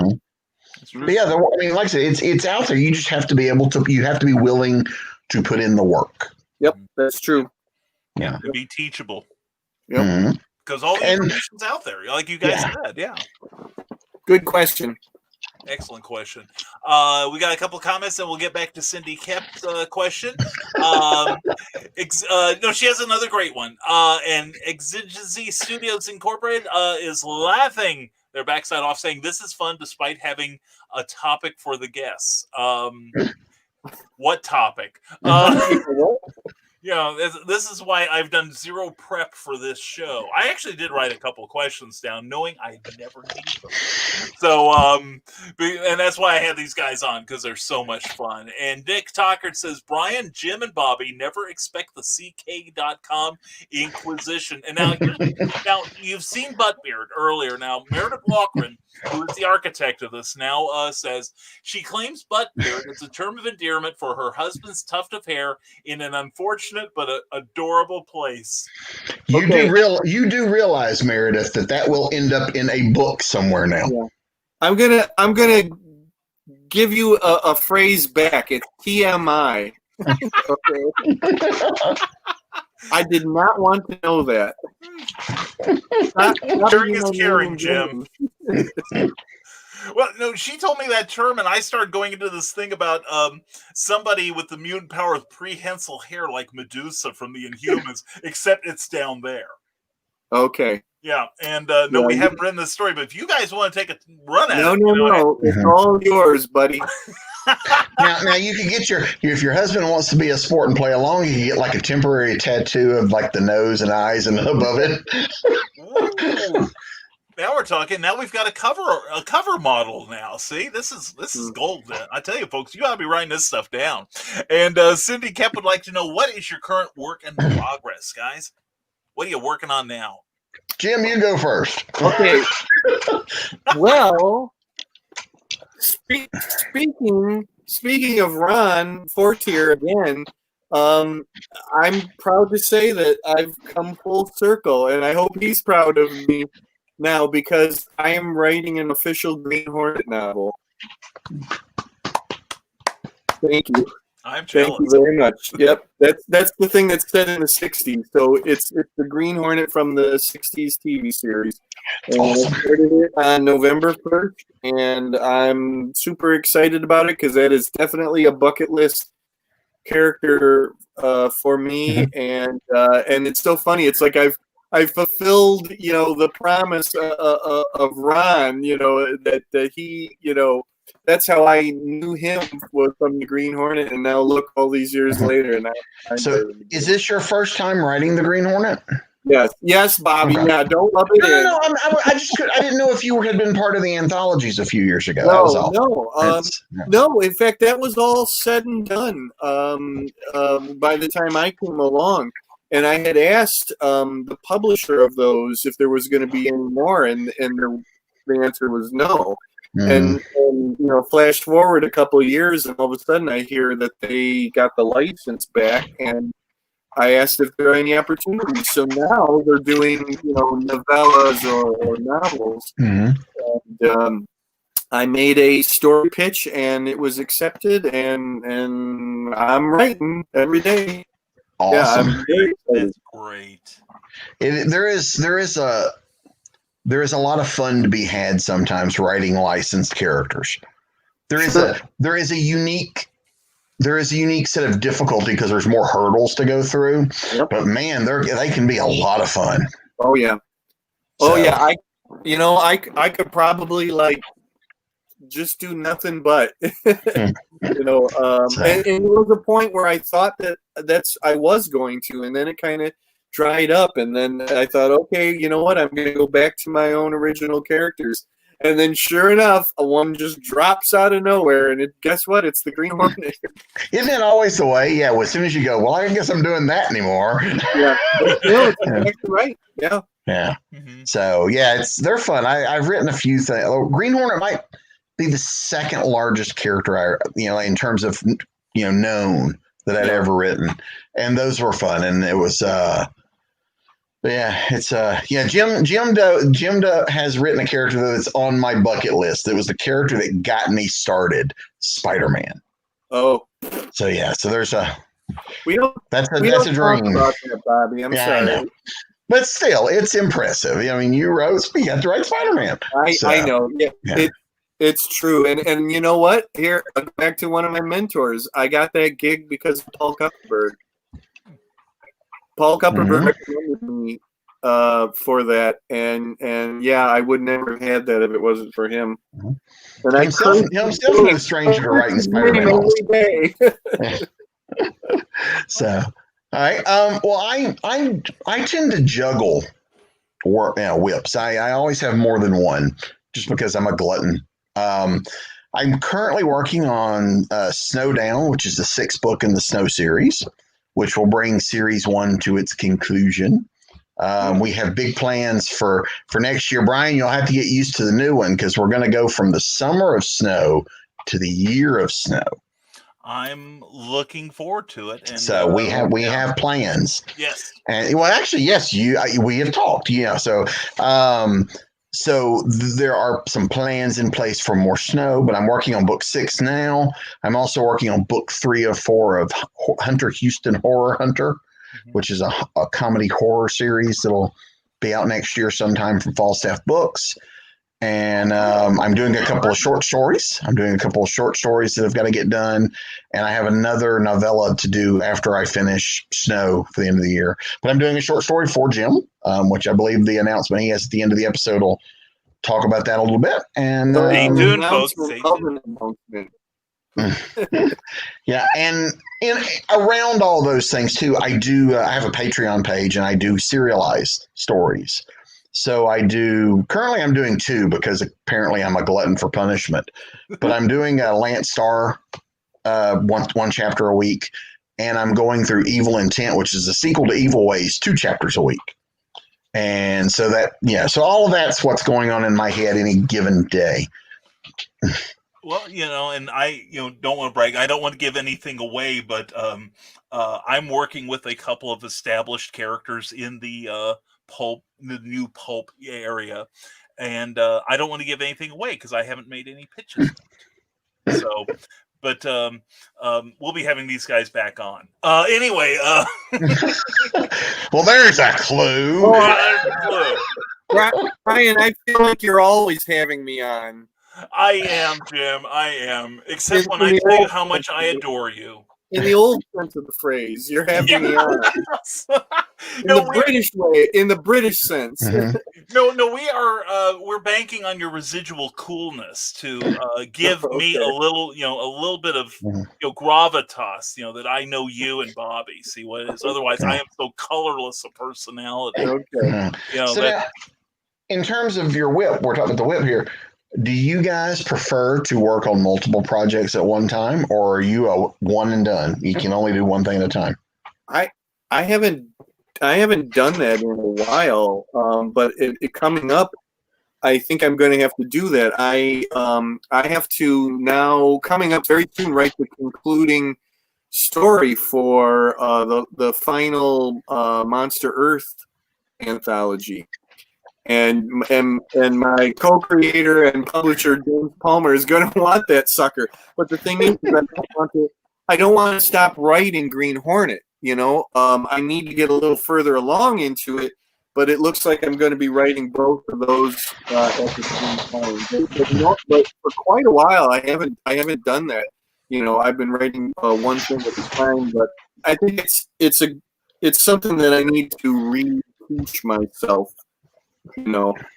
I can read more than one fiction novel at a time. I should be able to write, more than one at a time. But it's a different way of exercising these muscles. Yeah, and I can have different things going through my head at a time. But like I'm currently working on my flash fiction first draft novel through my Patreon page. But I interrupted it temporarily to do an article for Jim. And in fact, I did another article before that, but then that article for Jim became my focus. And Thank so, you. to the exclusion of all else. Thank you. Thank you. Seriously. And my wife was real happy when I read your email to her. So anyway, I made somebody mad. Wow. Yeah, no, we'll talk about it afterwards and leave everyone out and leave them to wonder what we're talking about. But anyway, no, vague booking at its best. But no, and then as soon as that was done, I got back into working on the Patreon book. And right now with National Novel Writing Month, that is my focus. Although I accepted kind of like a little fun assignment to write it's been announced, so I'm not really revealing anything for Indeliprose, for the Indelible Comics group, who are kind of bringing back the old Dell characters. I'm going to be doing kind of like an official handbook of the Marvel Universe entry for Brain Boy. Oh, that's pretty cool. Yeah, it was a lot of fun. I got to write a Brain Boy story for Dave Noe. It was kind of fun because he said, I want 5,000 words, and I started, there's no project I can't complicate. And it finally weighed in at slightly under 11,000 by the time I got done. And I'm like, damn, I like this. I was almost hoping he would reject it so I could publish it. And then he's like, no, this is great. We're taking it. And I'm like, and thank God I wasn't even the longest one in that book. But still, it is fun to work on other people's characters. And I like in Pulp Reality #1 that we mentioned, Bobby wrote a Captain Hawkland story, which is Charles F. Millhouse's creation with your own your character. Which one? He teams up with Lance Starr Sky Ranger. That's right, Sky Ranger. That's right. Wow. And I did a solo story. So, that was kind of fun and a Yeah. little intimidating, because it's one thing to write about characters who the creators have died decades ago, because you don't have to worry about the criticism, but to turn in a story when the creator is the person you're talking to, and it's like, Yeah. oh crap. Yeah, you kind of have that fear of they're going to come back and go, have you never read one of these books? I was worried about the whole time. Yeah, but now because I do multiple things, because the way my brain works, like I can sit down for a writing sprint and spend an hour or two in the chair writing on this project. And when my brain goes, okay, I'm done with this for the day, I can't work on it anymore. I'm done with that for the day. So I'm either done, but if I start on another, go flopped over to the next whip, it's like starting fresh. And I can go and work, write, twice as much by doing it on two different projects. So, because I'm weird. My brain is very weird. That's kind of a prerequisite for getting into this business. True. Yeah, I cannot argue that point. No. If I make any one damn point tonight, I'm making that one. That's the one I'm going to. Our lives would be a lot easier had we have chosen a different career path. It's true. Yeah. Probably making more money too. But anyway, that's what we couldn't have any more fun. That's the one. This is true. Yeah. So, and Nicholas Tockert says, so since we need questions, what do you three gents wish you knew then as new creators that you know now? I have a good answer for this one. Oh, there's no money in this. Well, that too. I wish, because when I started, self-publishing wasn't really, it was there, but it was not acceptable like it is today. In the early 90s, if you were self-publishing, it was because you weren't good enough to get hired by a publisher. That was the prevailing wisdom. So I spent my early days learning to pitch to the big publishers, which, I don't do at all now. So what I wish I'd have known then is that one day I would be considered a small business, and that I would have taken more business-oriented classes in college. And I would have learned more what it's like to be a businessman or a business person and a writer. Because all I know about running my business, I've learned by either screwing something up or stumbling over a problem I never expected to have. That's called trial and error, Bobby. Yep.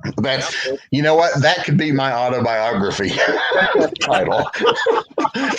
Trial and error. Yeah. So probably a lot of us could call our autobiographies that.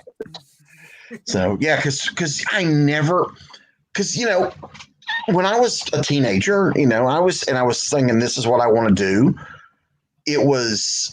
I looked at it from you guys are gonna laugh, but I looked at the glamour of it, which it's not glamorous at all. But there was the thing about going into a store and seeing your book on a bookshelf and what that must feel like, or any of that. And I've had that experience. I've gone into bookstores and there's my book, So those are goals that I had and I met.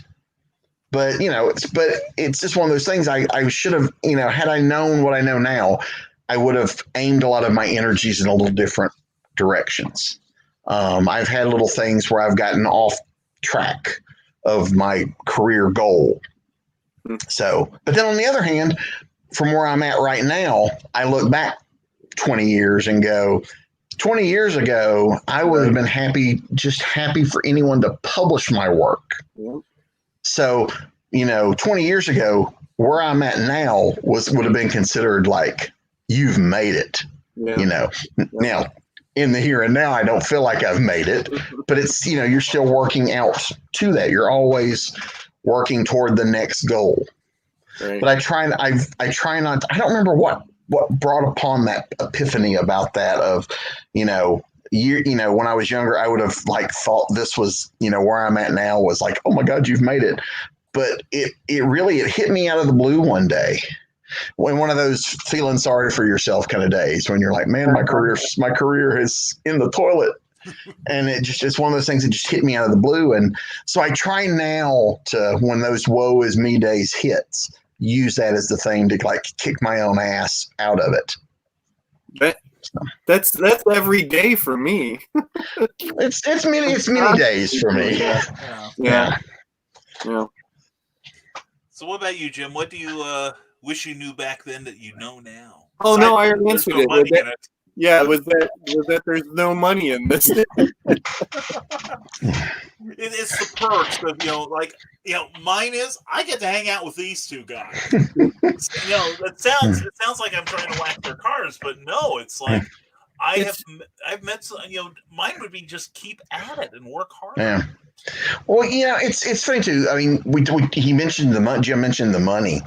I have this thing here. When my first novel came out, I keep going back to that. This was not planned, I promise.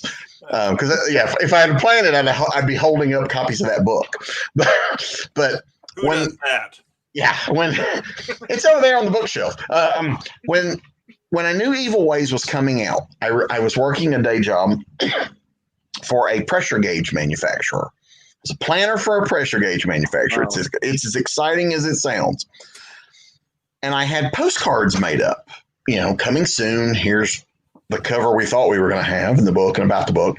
And I was given, so the entire factory and all the offices, my postcards are everywhere because I'm giving them to everybody. So they're tacked up all over the place. And I remember my book was supposed to come out in 2 weeks. And the president of the American division came into our office, plopped down on the corner of my desk, and we're chatting. And he goes, "I need a favor." And I'm like, "Sure, what do you need?" He goes, "I need 2 weeks notice before you leave." And I'm like, where am I going? Uh-oh. And he goes, "Well, I figured your book's coming out in a couple of weeks. And you're leaving, right?" And I'm like, "Okay, let me explain this to you." And so I have been there. I know exactly what you mean. Yeah. Well, I've realized from talking to people who are not on this side of the publishing industry, if you think about it, most people, the only writers they have any, they see is, other than commercials or whatever, they either see Stephen King, J.K. Rowling, or they see Richard Castle or the Murder, She Wrote woman. And those people write very little. They're filthy rich, and they solve crime. I haven't solved a single crime in my lifetime. I'm way behind. Yeah. But I think there's that because of whenever you see in movies or TV, when you see authors, you only see the rich authors. You rarely see the people like I saw a sitcom once, and they had done this thing where one of the characters was a teacher, and she loses her job as a teacher and just goes, "I'm going to be a writer." And so she goes off to this weekend writing retreat, and she comes back with a check for $50,000 because they bought the idea of a novel she hasn't written yet. And I'm just sitting there yelling at the TV. So, and it was one of those moments where I was like, you know what? I finally understand my cop friends.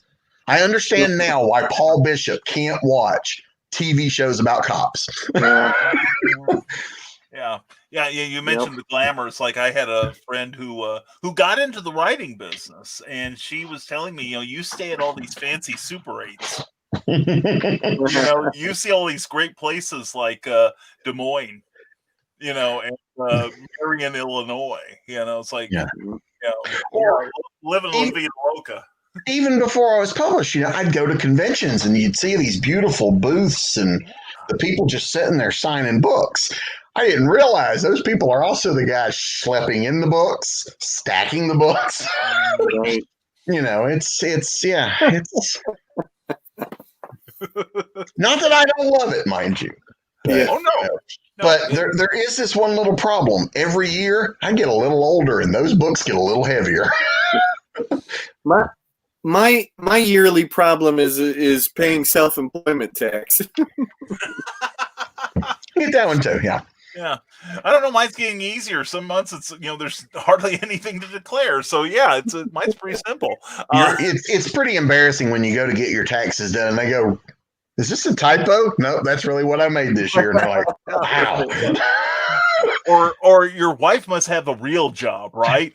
Yeah, that's true. I actually get that a lot. Of people will ask me. I'll meet people and I say, "What do you do?" And I say, "Oh, I'm a writer." And I was like, "Oh, well, what's your real job?" I'm like, "That is my real job." Yeah. And because we're self-publishers, we actually have about 7 or 8 jobs because we're also a publicist, an editor, a business person. So yeah. Now here's something you guys do not have to do this. Each of you guys lick the spine of your favorite book, please. What is your favorite book? We are in a pandemic. We shouldn't be licking anything. Oh, now you tell me. That's right. I don't know who at Amazon packed these books. The answer is you can't afford me, babe.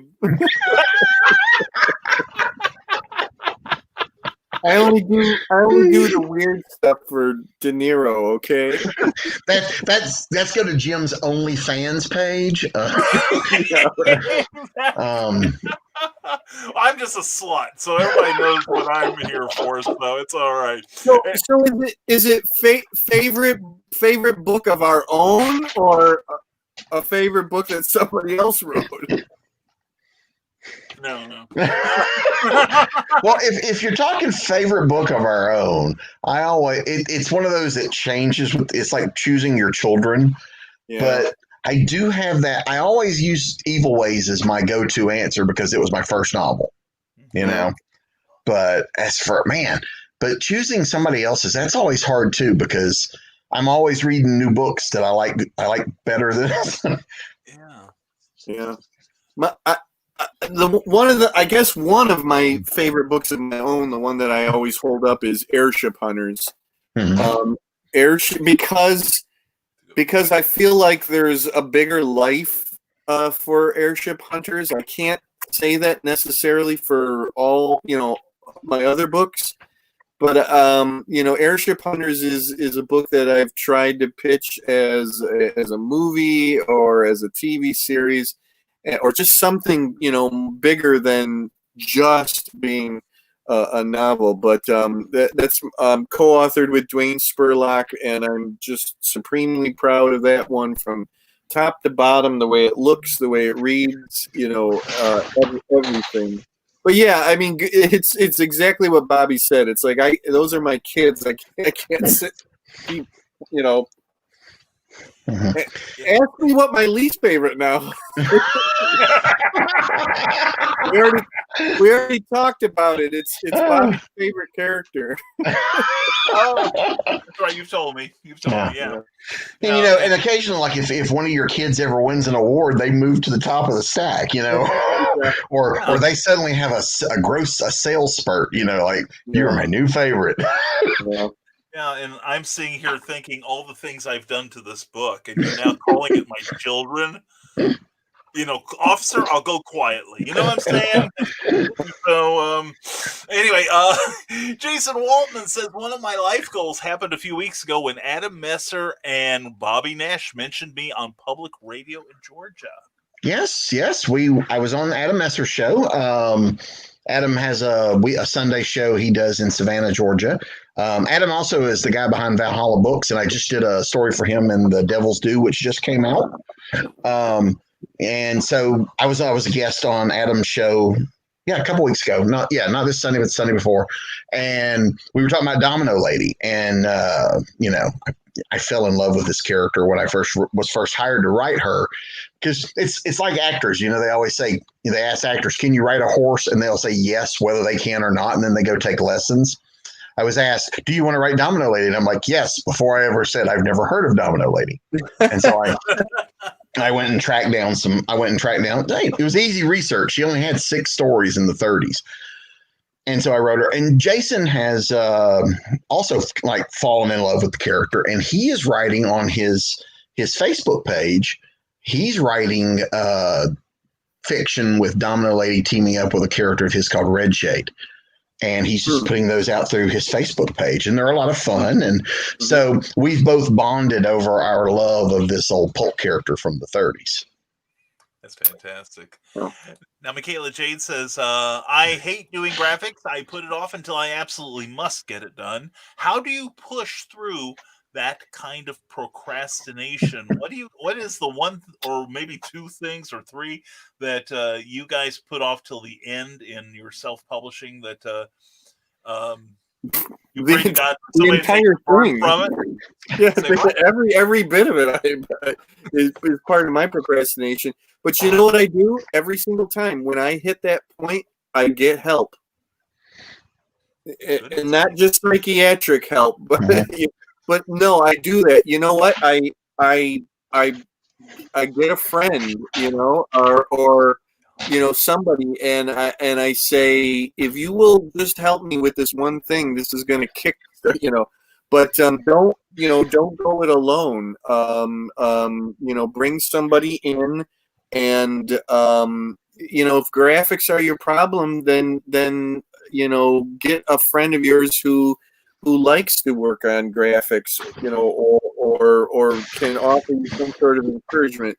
But I do that every single time when I realize some project is going too slow. I'll say, hey, can you proofread this one story? And if you do that, that's gonna kick me in the ass and get me going again on this.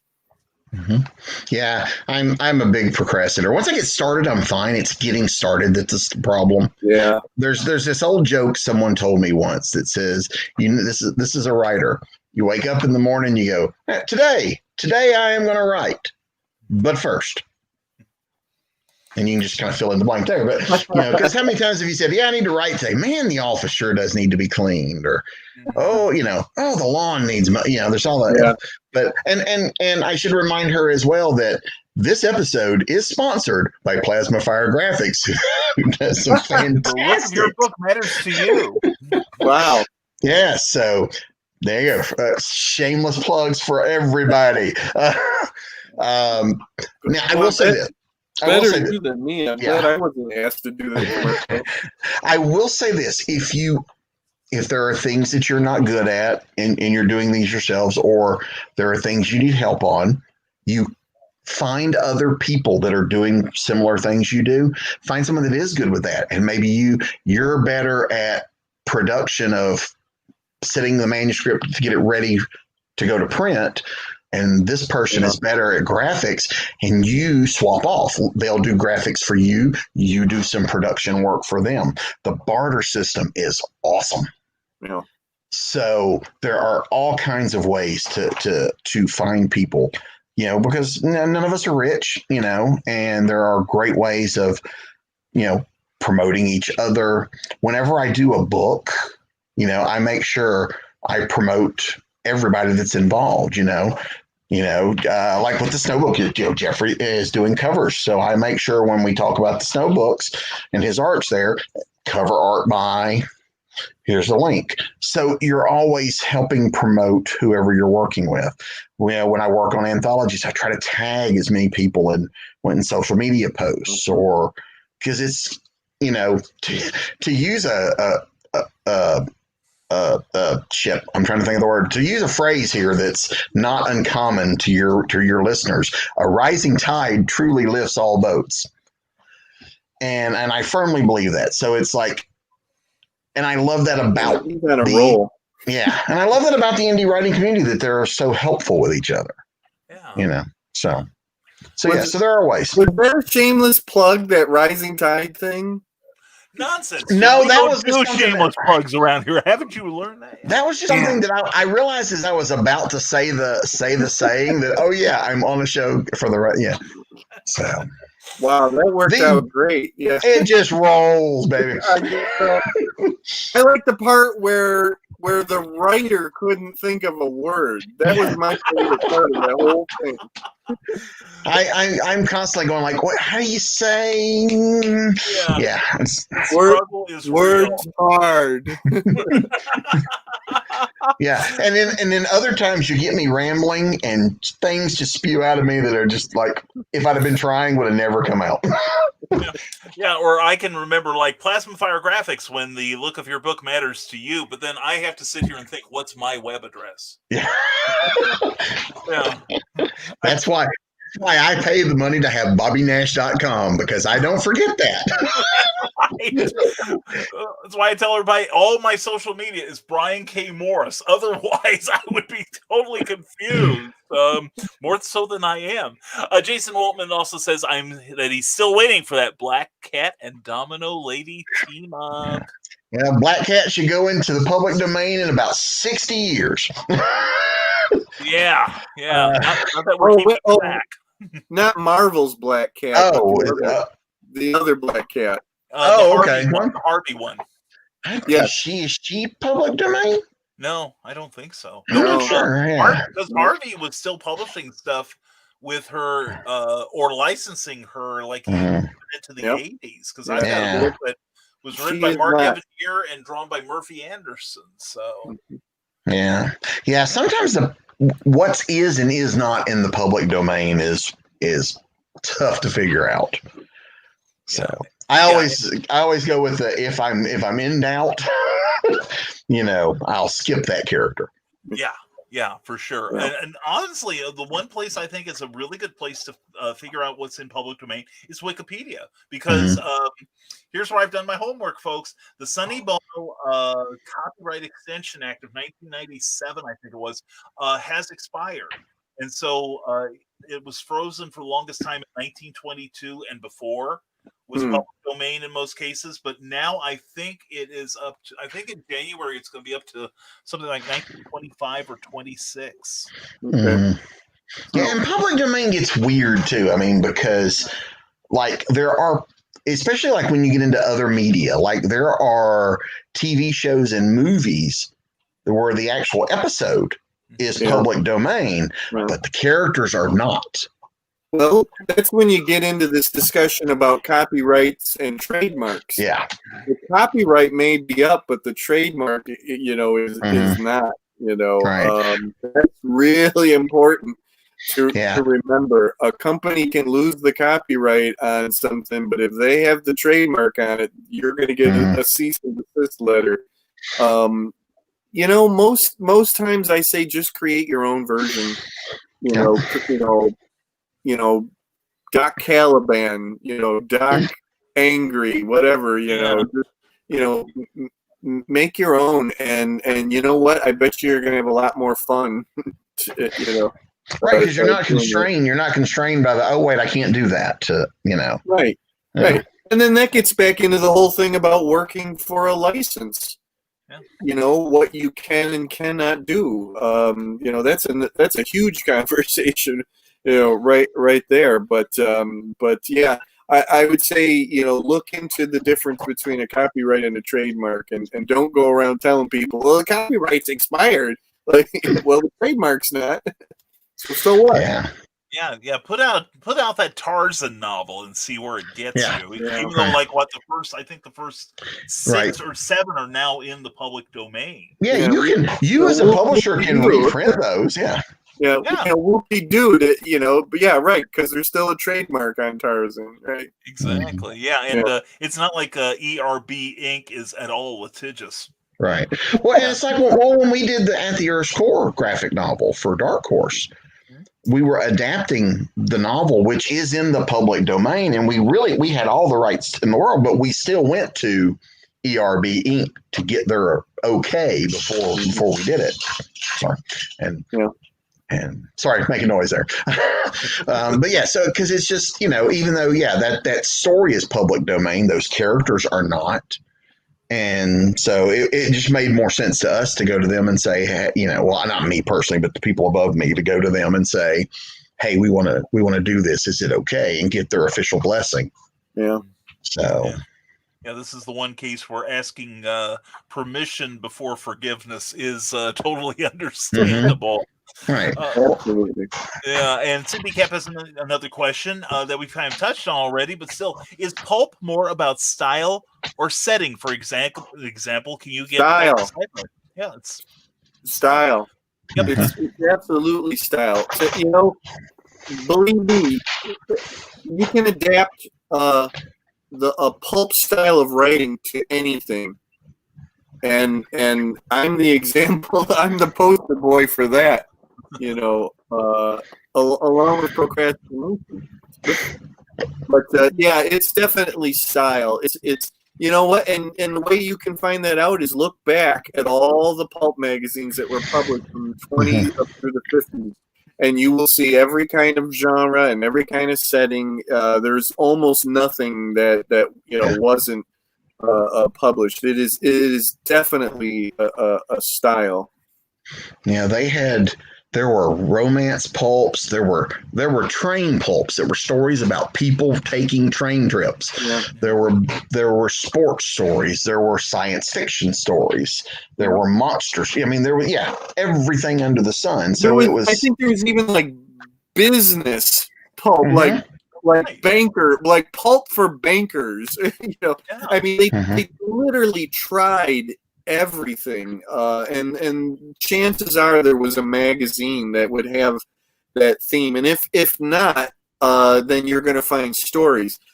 Flinch Books published a circus pulp anthology, and when I started to investigate it, I couldn't believe it. There was never a pulp magazine with the theme of circuses. And Wow. in fact, I actually went to Will Murray and asked him to confirm that. And he said, nope, lots of stories, individual stories, but never one magazine. So, we jumped in and said, okay, we're going to have a circus anthology written in pulp style. But so, nothing. Yeah. The spicy novels back then, what we would call erotica now. That's what Domino Lady was. Yep. There you go. Yeah. Now, if you read them at the time, they were very provocative. They're pretty tame by today's standards. Yeah. But I because prefer the word saucy. yeah, They use both spicy and saucy, and I think saucy is more fun. yeah, because she, Domino Lady there's more innuendo in Domino Lady than anything else. And Moonstone, who I work for on because there are like 4 or 5 publishers doing Domino Lady stuff right now, but I do stuff for Moonstone, and I know with Moonstone, I have to do a lot of innuendo in there. We're still keeping it to that kind of style, down to the point of the titles of the books. My political thriller novel was called Money Shot. This is the first anthology was called Sex as a Weapon. The team up book is called Domino Lady's Threesome. Because she teams up with 2 people in every issue.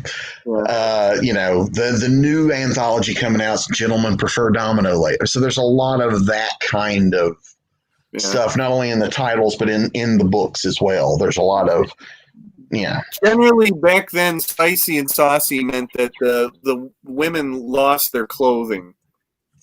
I mean, that was pretty much the extent of it. Well, Domino Lady liked to have sex.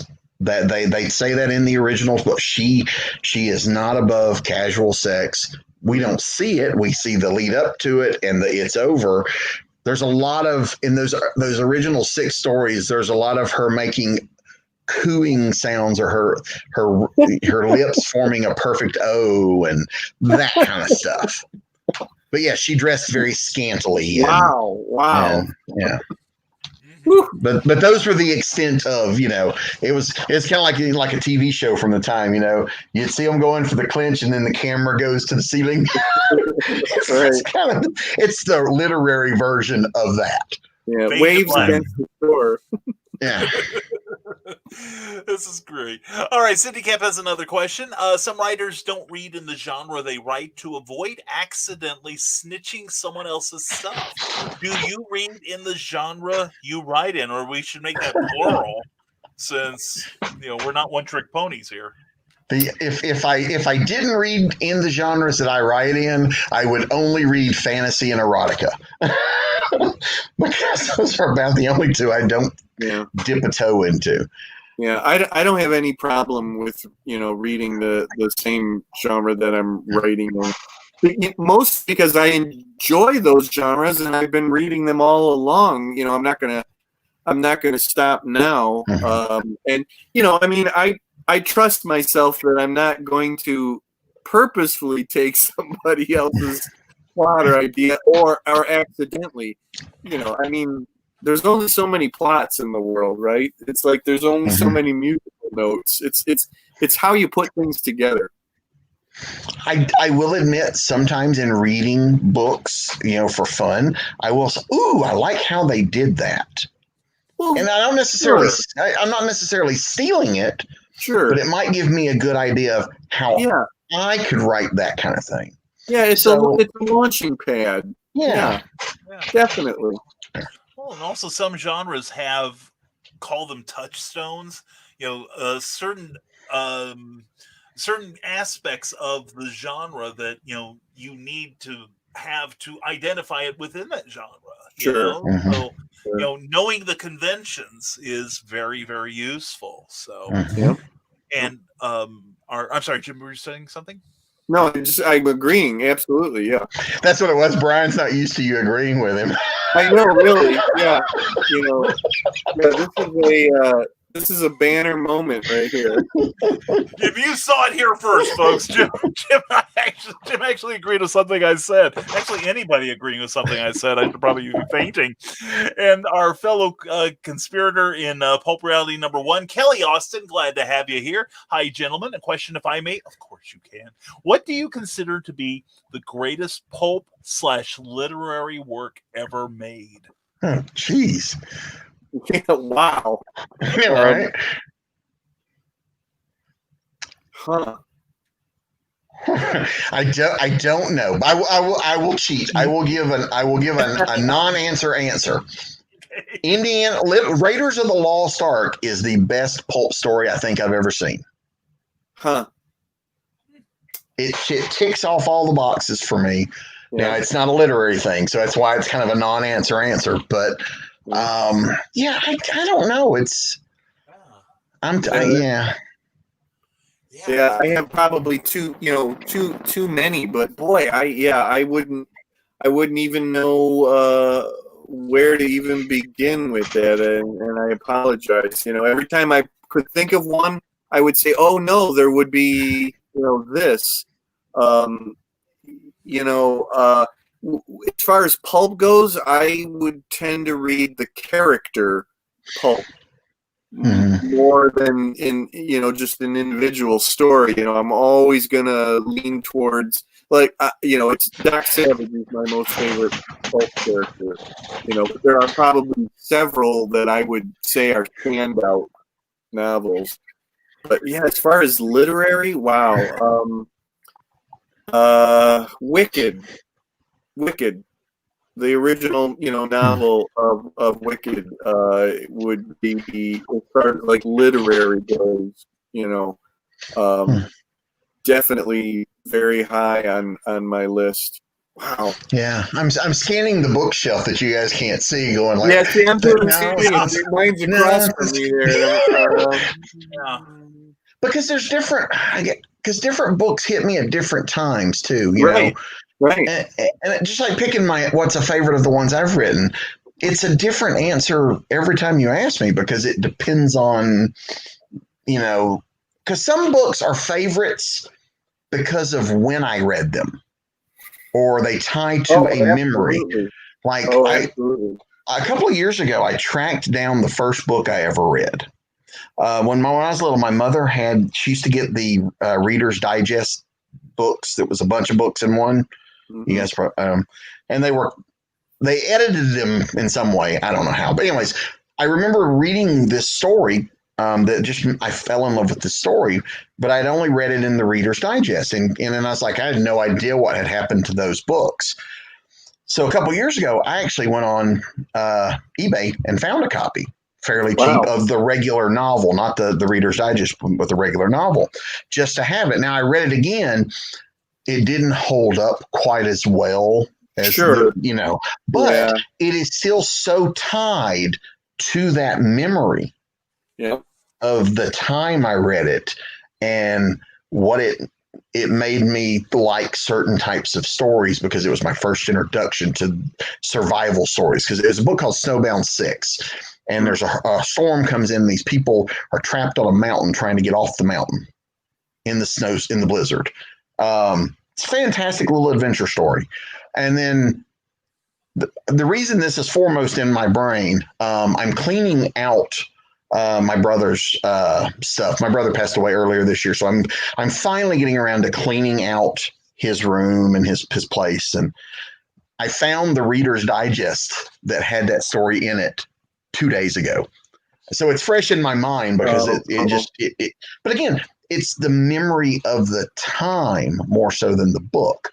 But that book holds a very special place in the favorites category. Sure. For those reasons. Yeah. Sure. Yeah. Because I'm and I've done the same things. If I can remember when I first read a particular book, and I remember the feeling of reading it for the very first time, then that's one of those ones that I'm going to hold very high. So here's one that just occurred to me: Martian Chronicles by Ray Bradbury. I remember exactly how it felt when I first read that book.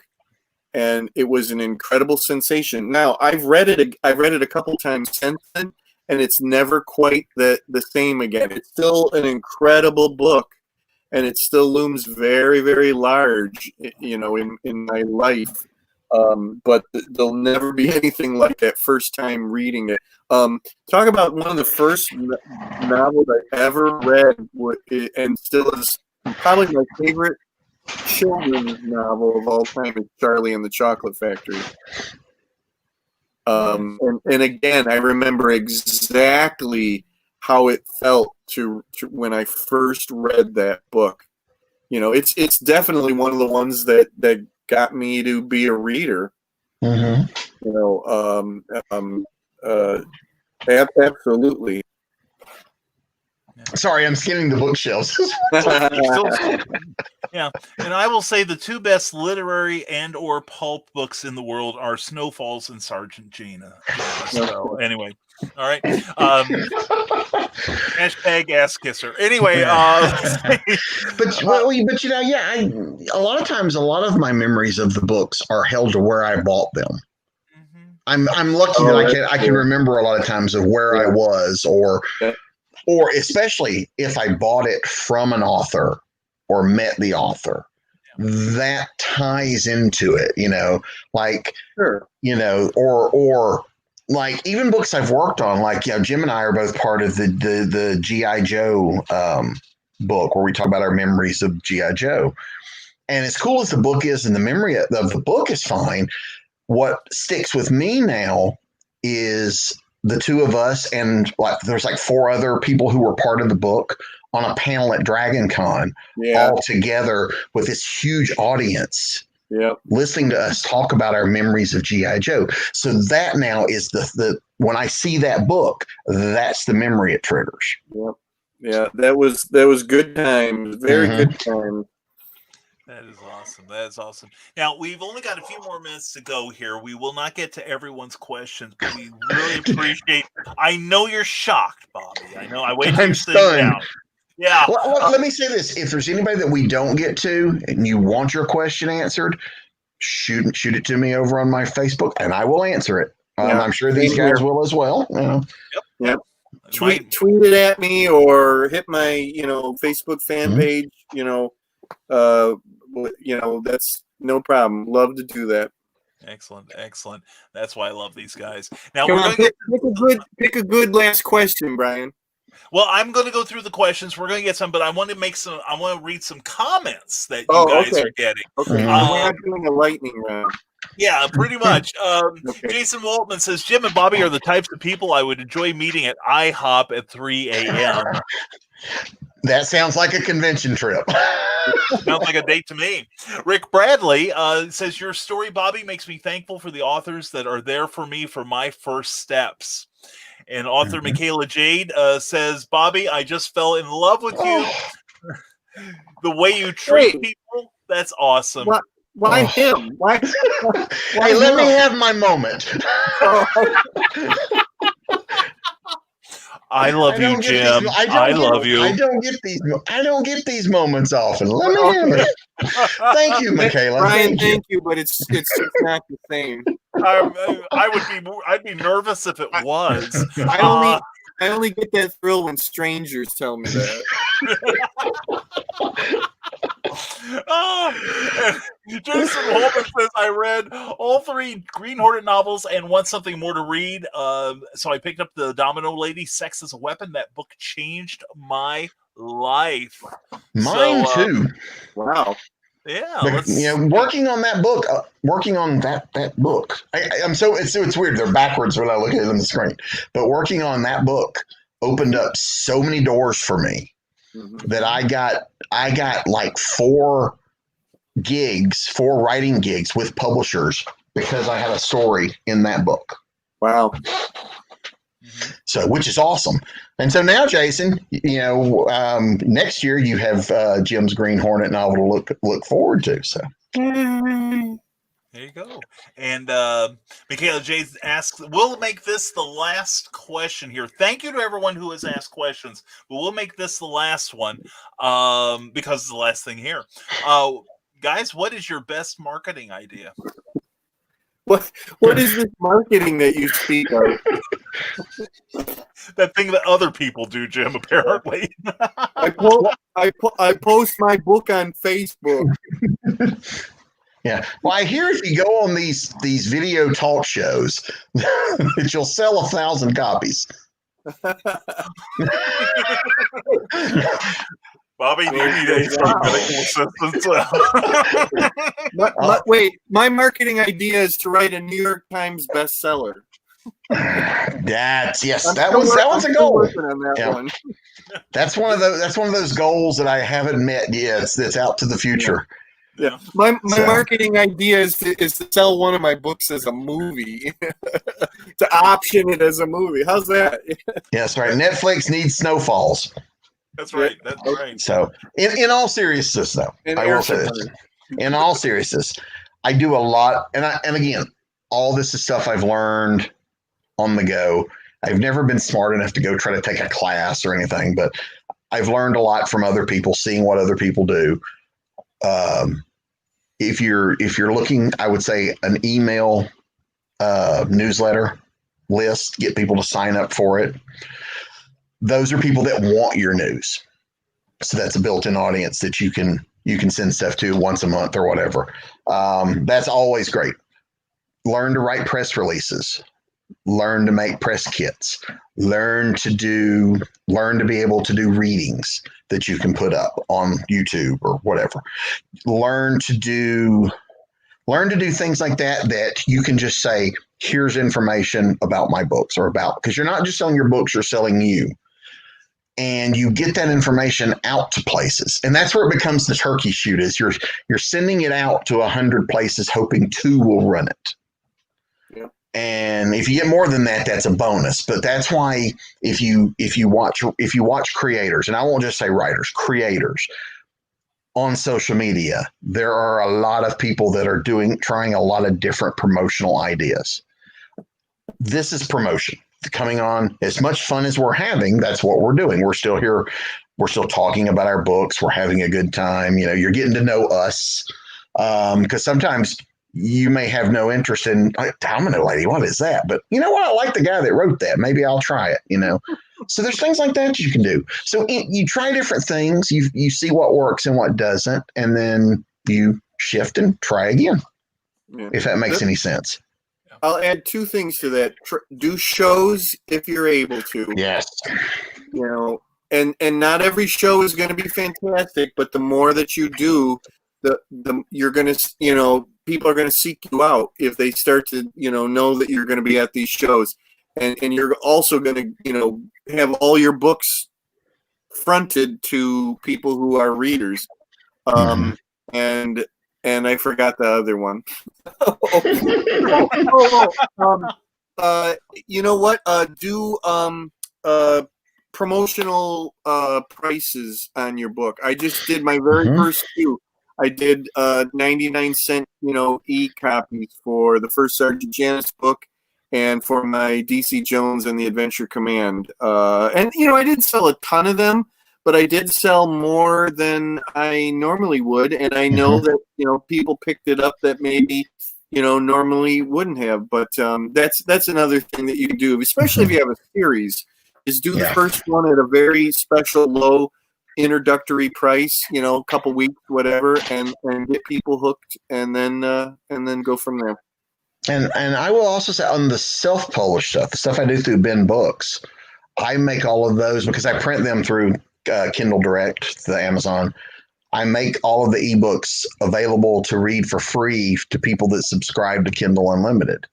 That is a great way for people that are already, they're readers because they're paying, $12 a month to get books. Yeah. They're already readers. It's a good way to get people to try it without spending extra money. And you still get paid for those, not as much as if someone had bought it, but you still make some pennies there. But it's a great way to it's kind of like it's the drug metaphor. The first taste is free. It's a good way to get people to try it without spending a lot of money. And the 99-cent sale does that as well. It's a good way for people to go, I've never heard of Bobby Nash, but I can spend 99 cents to check out one of his books. Very good. Very good, guys. I really appreciate you guys coming down here. Thank you so much. Oh, this was fun. Yeah, always have a good time when you guys are here. So it was okay. Bobby will be a regular on this show. Suddenly, Bobby is the new co-host on the Brian K. Morris Show. No, Jim, I've always wanted to be blacklisted from the show. It's not exactly a step up when I'm blacklisted. You know what I'm saying? You guys should do one of those fake feuds like Jimmy Kimmel and Matt Damon do. A fake feud? We were going to do a real one. What the hell's this fake thing going? Hey, did you hear the venom in this man's voice? He wasn't lobing for me. Not that I blame him. The North gonna rise again. Oh my God! This is why I do this show, kids. I can't imagine why else you're doing it. Well, they say laughter is the best medicine, and we've been laughing for a little over 2 hours. So. That's right. Then why do I feel terrible? Because we've been laughing at you, Jim. Yeah. Thanks a lot, Brian. Yeah. None but love. But anyway, guys, let's I'm going to give you another minute here. I'm going to put you on the full screen here so you can tell everybody what you got going, how to stay in touch with you, and anything else you want to promote in the last few seconds. And then I will close out the show, and then I want you guys please hang around so I can say goodbye to you properly, okay? So we will start with Bobby. That's when the adult language will start. Okay. Yeah, that's when we stop recording, and there's no evidence. I don't know. We've been talking about licking books, so I think they don't. Brian, you're a braver man than I. Yeah. Brian, you don't know where that book has been. Oh, but I've got a vivid imagination. Okay. I'm going to need my mask for the rest of this show.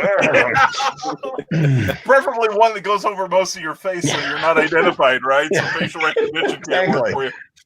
Yeah, there we go. Oh, there we go. Jim's got it now. There you go. Well, Jim's got the right idea. If you can be anybody, be Batman. That's right. Who is that masked Avenger? So anyway, we're going to start with Bobby. And Bobby, tell everybody how they can stay in touch with you and how awesome you are and why they need to stay in touch with you. Well, you can find me at bobbynash.com, at ben-books.com. You've heard us talk about Snow a lot. Snow has his own website, abrahamsnow.com. You can find me on Facebook at author Bobby Nash. You can find me on Twitter at Bobby Nash. And you can find me on Instagram at Bobby Nash Writes. And you can find Brian and I in Pulp Reality #1. Excellent. And we're going to have a little. That's right. And we're going to have a little spot for that at the end of the show. So, and now Jim Beard, we're going to give you the full screen. Tell everybody how they can stay in touch with Bobby Nash and how awesome he is. Yeah, I was going to say, you can find me at bobbynash.com and at Bobby Nash.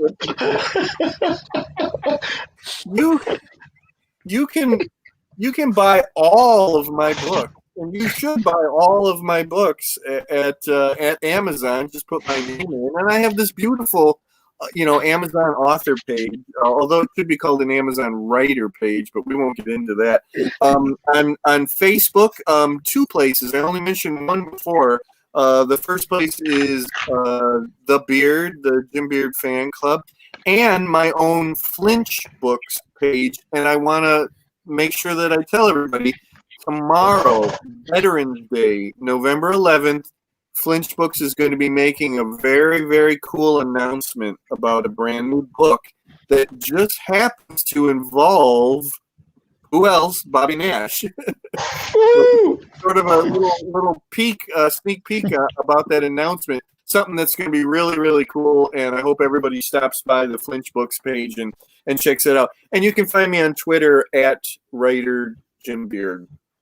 Please buy my book. That's fantastic. Yeah, there we go. And hey, isn't there another one of those Bat books coming? Yeah. Oh, yeah. And you know what? I think that Brian K. Morris is in it. So this is volume 1, and volume 2 should be early next year, and it is called Biff Bam Eow, and it goes into season 2 of the 66 Batman series, featuring an essay by Brian K. Morris. And Bobby Nash. Oh, I'm sorry. Oh. Yes, and Bobby Nash. Yes, that's all right. I thought you got enough publicity tonight, okay? So, geez, you got to hog everything I do? Yeah, well, I got to be me. Peace and love, peace and love, peace and love. Absolutely. Exactly. And again, thank you both for being here. I so appreciate both of you. All kidding aside, you guys are great. We're going to mute you guys, take you out of the screen, and I will fill this thing and sign off for us all. But again, thank you, Bobby Nash, and thank you, Jim Beard, for being here tonight. Good night, guys. All right, we're going to mute you, and then I'm going to take over the screen because my bloated ego demands no less. And again, thank you to 2 great guys, Bobby Nash and Jim Beard, for spending the time with us. Thank you, you guys and gals, for your incredible questions. Sorry we didn't get to all of them, but I'm going to have these guys back, so write them down so we can use them later.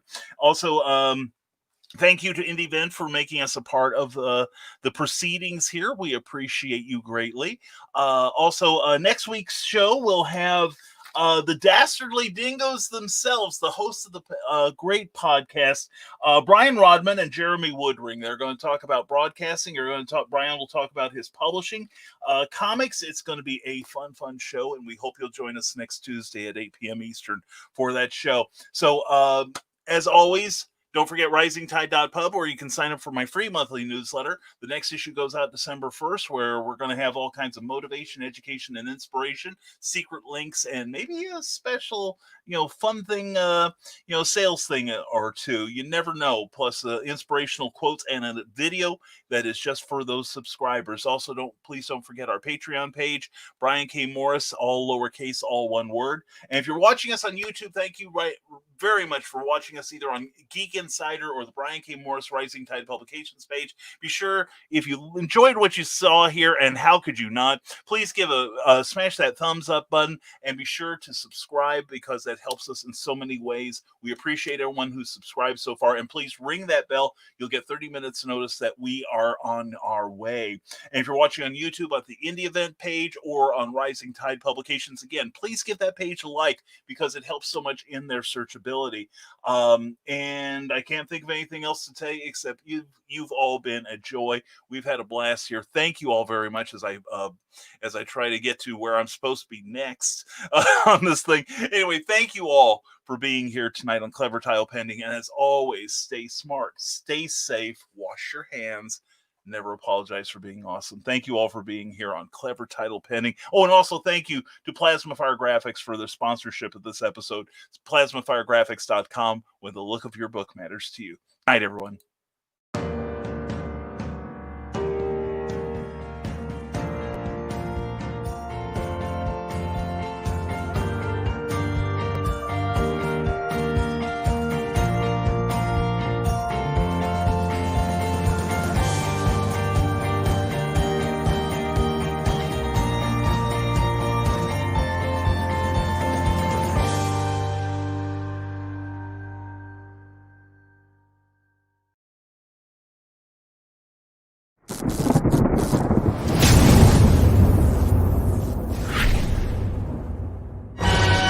Stormgate Press presents a collection of 7 new short stories from today's leading authors and illustrators in the new pulp genre. Experience courageous two-fisted heroes and their intrepid and often dangerous exploits. From dark, watery depths to high-flying heights, these fantastic tales span the globe and take the reader on fast-paced adventures in classic pulp style. Take a seat as we pull back the curtain on days gone by with edge-of-your-seat storytelling in the vein of Golden Age era pulp fiction. This is Pulp Reality.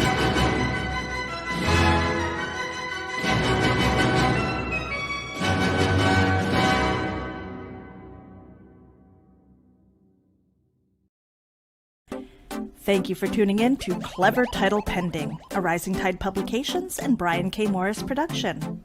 A member of Comic Book Advocating Network and sponsored by GeekInsider.com. Become part of our show with sponsorship and advertising opportunities. For details, contact advertising at GeekInsider.com or visit podcast.geekinsider.com. The Geek Insider podcast is available on your favorite app, so please hit the follow button and share it out to your friends. Because if you don't, you might have to turn in your geek card.